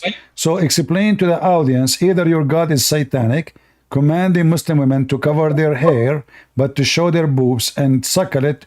Like there's a guy in YouTube, his name is Muhammad Hijab, and there's a guy in YouTube, his name is Shamsi. Shamsi, he will suck the boobs of Muhammad Hijab wife, and this is lawful in Islam. But what is the purpose of this? What is the logic of this? It's saying that the ruling of those 10 breastfeedings to establish the relationship of mahram. No, is it does to, not. like, No, it does you know not. what is really? No, it does not. Yes, that is a I lie. have- That okay. If you want to disagree Okay, with you want do you want to get me busted? Do you want to get me busted? Here we go. This is your Islamic website, and this is the fatwa says that breastfeeding for adult 10 times does not make a muhram, does not make the man forbidden for the women to have sex with her. I'm not saying it's 10 either. I'm trying to explain to you. No. You said that it make him muhram. You lied. It doesn't. Brother, I'm trying to explain. I'm not saying that either. You said that already. Now you try to change what you said. You said that it's recorded in YouTube. So listen, this is the title. This is the title of the fatwa. The fatwa number 3901. The breastfeeding for adult does not make it forbidden for the man to have sex with her. So now, as long as we confirm that this does not make the man forbidden for the women, so what's the purpose of it? Brother, I'm trying to what is the purpose? What is the purpose of it if it's still the man can have sex with the women? What is the purpose? What is the reason to command a Muslim woman to give her boobs to the neighbor 10 times? 10 different days. The hadith does not say this. The hadith says, and I'm saying again for the 3rd time, it was revealed in the Quran that 10 definite breastfeedings are required to establish the relationship of mahram. This can refer to the foster, false. It says, read carefully, you speak Arabic, you read Arabic. Does it say Arda'ul Kabir? Let's look at the tafsir. We are not talking about nursing a child. We are talking nursing a man. Sexual thing. The word hadith. Okay, you're looking at Hassan hadith. I'm looking at 5 Sahih hadith, and the wording used here is 10 definite breastfeedings. Okay, it's not saying 10. No, they are talking about. Okay, there is 2 kinds of breastfeeding in Islam. There's the one for the baby, a child, which is a normal thing everybody do, and the one we are talking about is about for giving the woman her breast to an adult. So now we're talking. Okay, hold on. So are you saying your prophet did not command? Are you saying the Quran did not command Muslim women to give her breast to adult? What I'm trying to say is that we should look at what the hadith is saying. What you keep saying we should look. You look and give me the answer. Give me the answer. Did your prophet command? Did your prophet command Muslim women to give their boobs to adult men? Yes or no? The hadith are not saying. The hadith is saying breastfeeding. So can you say? So is it for adult or no? Is it for adult or no? Simply, it's not saying for adults. So the hadith. So it is. Is it? So I don't care. Tell me the answer. Tell me your belief. Do you believe that the hadith is speaking about giving the breast to an adult, or it doesn't never mention adult? This is not my belief, bro. We still need to look at the tafsir of the ayahs and try to understand it. Let me get you busted. Let me get you busted. Do you see the chapter name? The chapter of a breastfeeding for adult. Do you see it? Where? Yes. So I have how not you said that say this is. how you say this is not what it is if the whole chapter is about breastfeeding for adult? And not only that, your prophet, he commanded the Muslim women, just you are a liar, man. You are just a, you have no shame. You're a prophet, he commanded the women, she have, okay, did your prophet command a Muslim woman to give her breast to a stranger? And she said, he is a grown man. The prophet, he said, I know he's a grown man. So have you switched hadith? Huh? You've totally switched hadith now. You've switched to a different hadith. Are you know? saying to me that Muhammad is a Moody, the guy in India, when he say commanding Muslim women to give their breast, he have no base? He is lying, he is making, fabricating. So either breastfeeding for adult. So what I'm using, I'm not switching hadith. I showed you the first one, Aisha, she said that. It says Hassan. And now I'm showing you, your prophet is speaking to a growing woman and a growing man. He commanded her, he commanded her to do breastfeeding for the guy. She said, how I'm going to do that to him when he is a growing man? Your prophet, he said, I know he's a growing man. So my guy, so can we agree on one thing, okay? The hadith with the what do you call it? The hadith with the eating and the hadith with the goat eating the thing, the hadith with it referencing a man, that one, it has parts that are da'if, parts of it Hassan, that one is all over the place. Looking at hadith. So you Muslim, one place you say is da'if, one place you say is Hassan. This is how corrupt Islam. But this is not our topic. My topic now, listen carefully. People are dying laughing at your garbage cult. Why your prophet command the women to give her boobs to a stranger? But my guy, have we looked at the, what do you call it, the final fatwa on the breastfeeding thing, bro?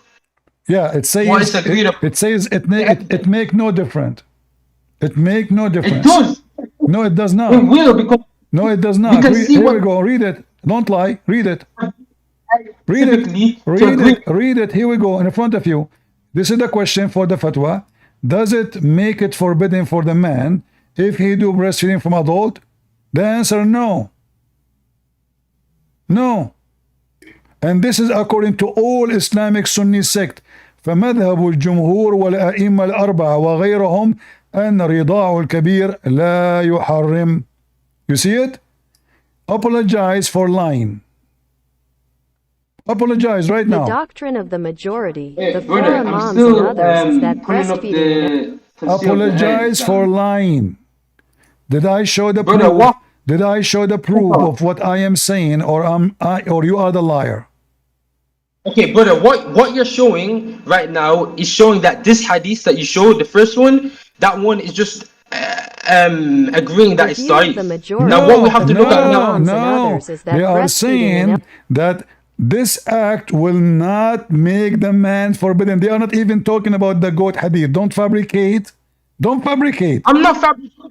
Okay. Because the hadith, no, for stupid idiot. We are not talking about the goat no more. We are talking about, you said if a man suckle the women boobs 10 different times, he will become forbidden. Now I'm showing you that this is not true.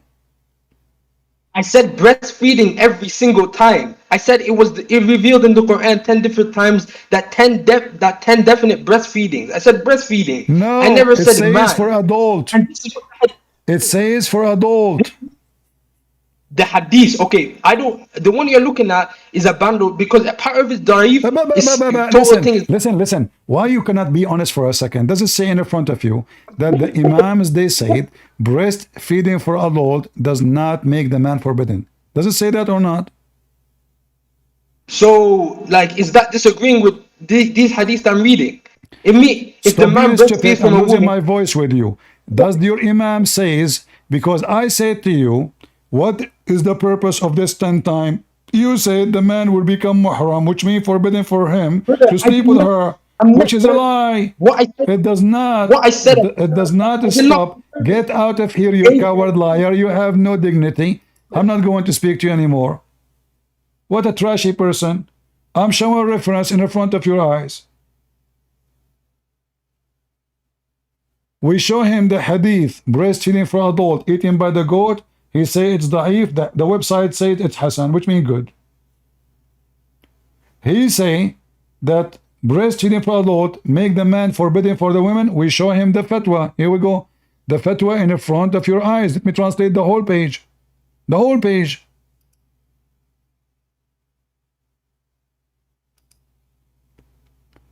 And this is the title. Breastfeeding for adult will not make it forbidden, which means the man still can have sexual intercourse with the women. This is the title. And here is the question. If an elder man he breastfeeding a woman, does that make him forbidden for her? The answer, no. The doctrine of all the major four Islamic sects, Muslim Sunni, they have four scumbag sects. All of them they agree that the breastfeeding for adult person will not make him forbidden for her. Aisha herself, she used to command her nieces to do breastfeeding for adult. The wives of the Prophet, they used to practice it. We show him the reference. We show him to read. We say, it's in the front of you. Does it say that or not? He refused to read. Each time I say to him, does it say that in front of you? He don't want to read. You are a big fat liar. You said, yes, it make it forbidden. No. I'll let you post the link. Here we go. So everybody will see that every Muslim is a liar. When I say every Muslim is a liar, I am not exaggerating. Honestly, this is the truth. Be my witness. We are showing it in the screen. You can open now the page, use Google Translation, the fatwa there. In fact, there is the same article in English, but you need to find it. The same article in English.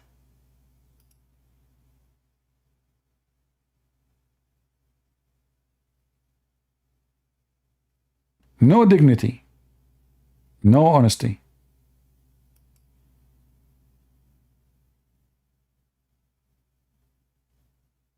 It is impossible to find a Muslim, he is not a liar. We have Muslim here, Blight. Hey, Blight, is homosexuality is forbidden in Islam? Homosexuality, there are a few hadiths on it, so yes, agreed upon that is. So what is the punishment for homosexual in Islam? Wallahi, that one I haven't been able to find a proper, because there's one hadith, I'm pretty sure you might know it, about the supposed burning. Yeah. But Really? I've seen some scholars simply say that because I've seen some scholars say different things, wallahi, so I'm not sure.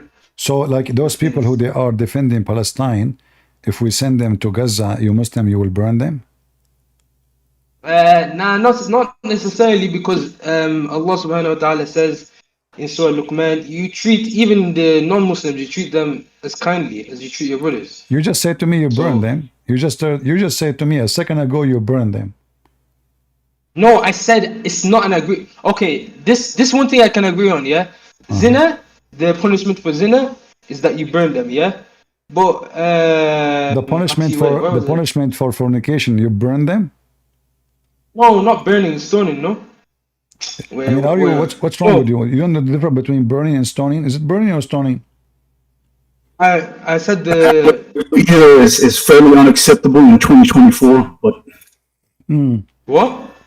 You're confused. He is asking you, is it burning or stoning?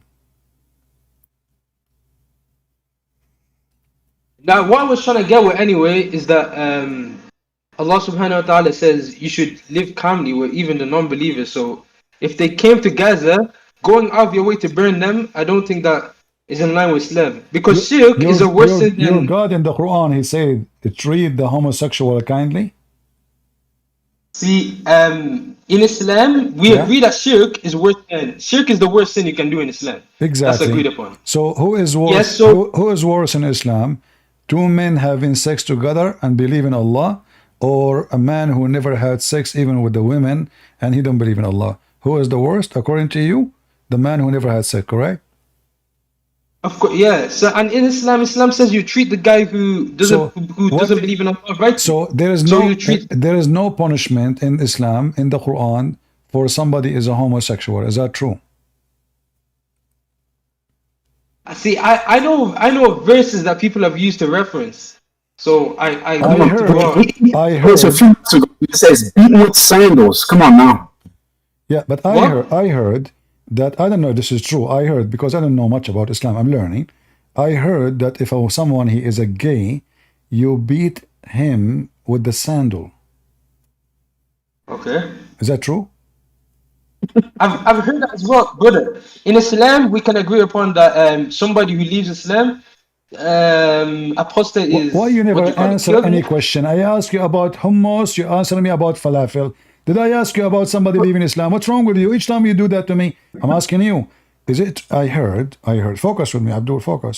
I heard that if somebody is a homosexual and he found doing the act, you have to spank him with the sandal. True or false? I've heard that as well. I'm not saying it's backed by the Quran. So how come in the Old Testament it says the punishment for such a thing is death, but in Islam, this is Musa's, but in Islam, the punishment is spanking the guy over his butt with sandal. He will get more horny. He's a gay. Are you really punishing the guy or having sex with the guy?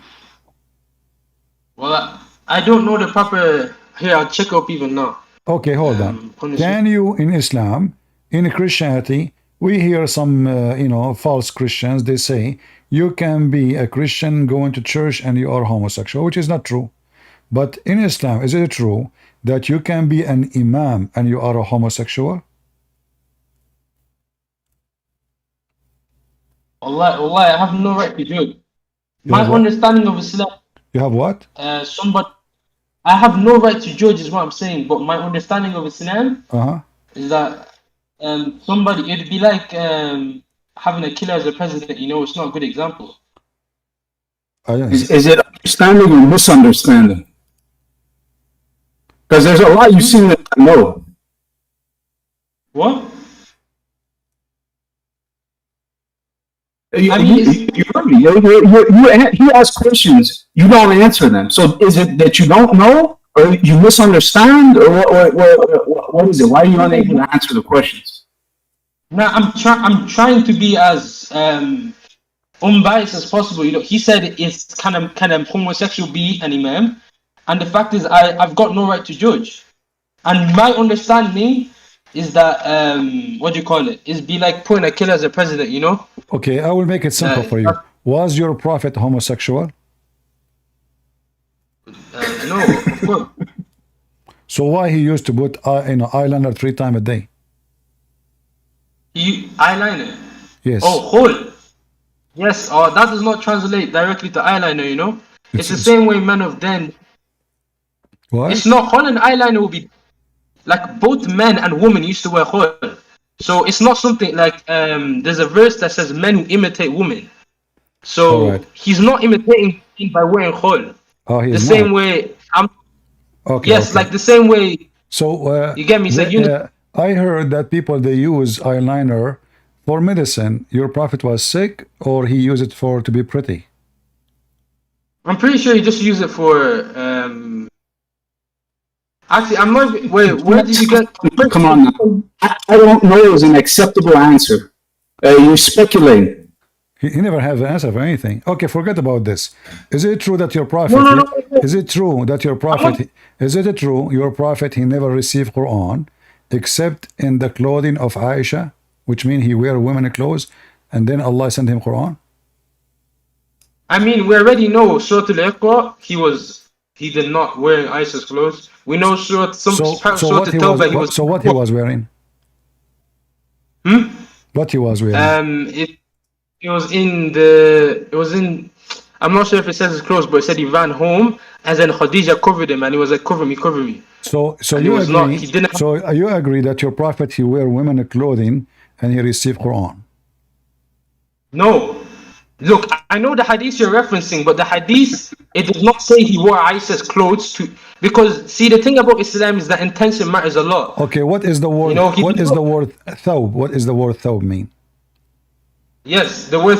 You know yourself, the word thawb can refer to. Okay, there's three narrations of the hadith. Don't tell me you know. Don't tell me you know. I'm asking you what the word thawb mean. Give me the answer. Thawb. Yeah. Okay, but there's three narrations of the hadith. Oh boy, my friend, what's wrong with you? What is the word thawb mean? You see how much patience I need? What is the word thawb mean? Thawb, thawb. Don't tell me the three. I'm not asking you there are 3 narration, 5 narration. The word thawb. What the word thawb mean? The fact is, there's 3 narrations of the hadith, and not all of them use the word thawb. One uses the word for towel. One uses the word for, I think it was mata or matal, something like. Okay. So you are saying nobody used the word thawb. So what the word thawb mean? Oh no. No, one of the narrations uses the word thawb. Okay. But the fact is, so what the word thawb mean? My brother, what I'm trying to get through is that what is the word thawb mean? Okay, look, brother. What is the word thawb mean? Why you don't want to tell? So word thawb mean dress. Do we agree? Do we agree? Dress. No. Because you know in Arabic, ajilbab can refer to thawb. You know, jeans can refer to thawb. In Arabic, thawb is a vague word. That's why I'm saying the previous hadith. Because one says towel, one says something like, I think it was scarf, and then one says soap. So you can either see as he was wearing or he was. Let us examine the story together, me and you, because you are the smartest between all the girls in the house. So now, when Muhammad he said, "I never received Quran except in the thawb of Aisha," what he meant? No, wait. Pull up the actual hadith, because I know there's multiple versions. Pull up the one we're looking at, because I know one of them says. I know there's 3 versions, Shah. One of them says towel, one of them says something else, and then one of them says so. I just quoted this one. Okay, explain to me this one I just gave you. Open it like I never received Quran except in the thawb of Aisha. Explain the hadith for me. Go ahead. Brother, drop the hadith in chat or something. I forget its name. But we know in Arabic, thawb does not refer to dress. I just told you what the hadith says. Tell me now, what is the meaning of that? I never received Quran except in the thawb of Aisha. You translate, no problem. What that mean? Wait 1 second. Somebody dropped the hadith name, I think. Sunan Abi Dawood 5. It seems to be a recurring theme whereby anything whatever it means at the moment, and then it means something else the next moment, whatever is convenient. I'm saying, they dropped the wrong hadith. But I'm saying that, what do you call it? So the word thawb does not translate to dress in Arabic, and this is my friend. You know. Okay, don't worry about the dress. Tell me what the hadith mean. I never received Quran except in the thawb. I did not say thawb mean a dress yet. I did not say that. I'm saying what that mean. Muhammad said, I never received Quran except in the thawb of Aisha. What does that mean? This is why I'm trying to bring the hadith, because there might have been more said. I just told you the hadith. It's one sentence. So what that means?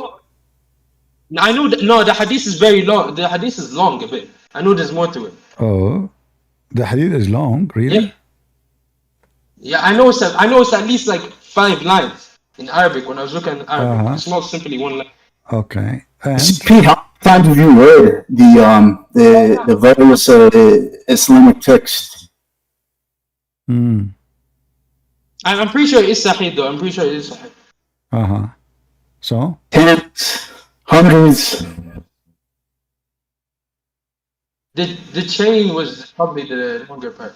But what I'm trying to get to, some man them has probably explained the meaning of him wearing the dress of Aisha. Me personally, I don't understand that, because we know when he first revealed the Qur'an. So you don't understand that? You don't understand? So now you told me 3 version of it, 4 version of it, 5 version. At the end, the answer is, I don't know what Muhammad is saying. No, let me explain to you what I'm trying to say. What What I'm saying is explain? that Tell me now. You see, you said keep explaining, but you explain nothing. Okay, Muhammad said, I never received Quran except in the thawb of Aisha. What does that mean? You tell me, let me explain to you. And then you start saying to me, there's a 3 version of the hadith and blah, blah, blah. But I'm not asking you about how many versions. Tell me what this hadith mean. Either you say I know or you say I don't know. Okay, so what I'm saying is that the past I do understand that the word thawb is not referring to a dress and him cross-dressing. The second part that I'm sure of is that the word thawb, because in the 3 different hadiths it's using different words. Second part that I'm sure of, that at least from my understanding is that he did not receive Iqra. He was not married to Aisha then, from what I know of, and there's parts like Surah At-Tawbah, or parts of Surah At-Tawbah, when he was in the cave with Abu Bakr. He was not. They were running and all that, like him wearing the clothes. I don't understand. So anyone understand what this guy is talking about? What this guy is talking about, my friend? When Muhammad he said, I never received Quran except in the thawb of Aisha. What does that mean? This is what I'm saying. Drop the Arabic so we can analyze it together, bro. Because are you saying to me you do not know what the hadith is saying? But you can explain it to me without knowing? What? Are you saying to me, you give me an answer, but you do not know what I'm talking about? You're breaking up, or is it just me? When you are answering me now, you keep saying to me, drop the hadith. You were saying nowhere it says, and you told me it's mentioned in 3 places. So now you do not know what hadith I'm talking about, or you know what hadith I'm talking about. I know what hadith you're talking about. I'm asking for the Arabic so we can, because I don't remember the whole hadith, but I remember these specific parts that about him putting on a belonging of Aisha in the 3 different hadiths. What I'm sure of is that it does not use the word thawb in each of them. That part I'm sure of 100%. It uses the word like towel in one, thawb in one, and something else in one. So what I'm not sure of is the other hadith says what? The other hadith says what? One is saying thawb. It says Malta or something like that. I know it says meme and something like I know it says towel when I looked at it. It did not say guys. Did you hear what he said? Okay, let's switch this one. Muhammad, he never received Quran except in the towel of Aisha. Explain that to us. Yeah, this is the final part I'm trying to explain. I don't understand that because I know there are parts of the Quran where he was maybe even this one need understanding. I mean, Muhammad said he never received Quran except in the towel of Aisha. So are you saying that your prophet, in order to receive Quran from Allah, he have to put the towel of Aisha on him? Brother, this is what I'm saying. We should look at the Arabic. Stop saying we should look. If you are the Arab, you speak Arabic. Give me the answer. We should look. Guys, we should look. We should look. Bring the Arabic and both analyze it then. Listen, because both of us. I'm asking you. Okay, now it's you who mentioned towel, not me. Yes, whether it's towel, fish, or banana, it doesn't matter. What I'm saying is that it matter. What is the connection between the towel and the revelation of Allah? That's what I'm saying. That we should both look at the Arabic together or look at what Sheikh have said on this. This is what I'm saying. Okay. This is what I've been saying since. Listen. So, doesn't matter. You mentioned to me 3 versions of the hadith. One said the blanket, one said the blanket according to you, one said towel, and the other one said thawb, which means dress. Now, whatever you choose. Why Muhammad never received any Quran except with the fabric of Aisha? Because the blanket of Aisha, or the dress of Aisha, or the towel of Aisha, what the connection of Aisha and her furniture and the revelation of Allah? We know if we're taking this word for word, we know that isn't strictly true unless there's parts that I've forgotten. But we know, like when he was in the battle, he received the Quran. When he was in the cave with Abu Bakr, I'm pretty sure as well. And before he even was married to Aisha, we know he received. So that, for what I'm saying is that I don't understand if this is meant to be literal or this is not. What he is saying, his prophet is a big fat liar, because this is cannot be true. Because Muhammad, he received Quran. You just said that, everybody heard you. Muhammad, he received Quran. Hold on. Muhammad received Quran before even he married Aisha. So how he say, I never received Quran except with the clothing of Aisha? What's the hadith number again? Brother, I can't see the All of screen. those, all of those hadith I've shown you, it's in front of you. And the hadith No, in Sahih al-Bukhari, you can find it says لا تؤذني في عائشة فإن الوحي لم يأتني وأنا في ثوب إلا ثوب عائشة امرأة إلا عائشة. Yeah, that's literally what it's saying, word for word. So now your prophet, he lied because you just said that he received Quran. You said he received Quran when he was with Khadija. He received Quran when he was in the cave. But now your prophet claimed that he cannot receive Quran unless he is wearing any clothing of Aisha. Brother, what? Okay, look, hadith, they need context. Okay, there's a hadith saying that whenever you see the Jews, you should push them to the side. But when you look at the other hadith, you see this is referring to the time of the wars. This is not saying everyday thing. That's false. So this is what I'm saying. That's false. That's false. That's false. That's false. Because in the time of the war, your prophet, he killed them all. You are a big fat liar. Your prophet, he said, no, he said don't initiate. No, this is before even the war. Don't initiate the Jews, Salam, and the Christian, not only the Jews. And if you meet any of them in the road, force them into the narrowest alley, which means force them to walk in the sewage. So now let's go back to zero. You're a prophet. Did he receive Quran? Did he receive Quran when he was in the house of Khadija? The answer, yes. So did Muhammad lie when he said? Did Muhammad lie when he said he never received Quran except in the clothing of Aisha? What I'm saying is that even hadith need context. The first hadith I stated, when you think it's an everyday thing, but then when you look at the other hadith, there is no need for context no more, because he said never receive, never receive. So it's not connected no more.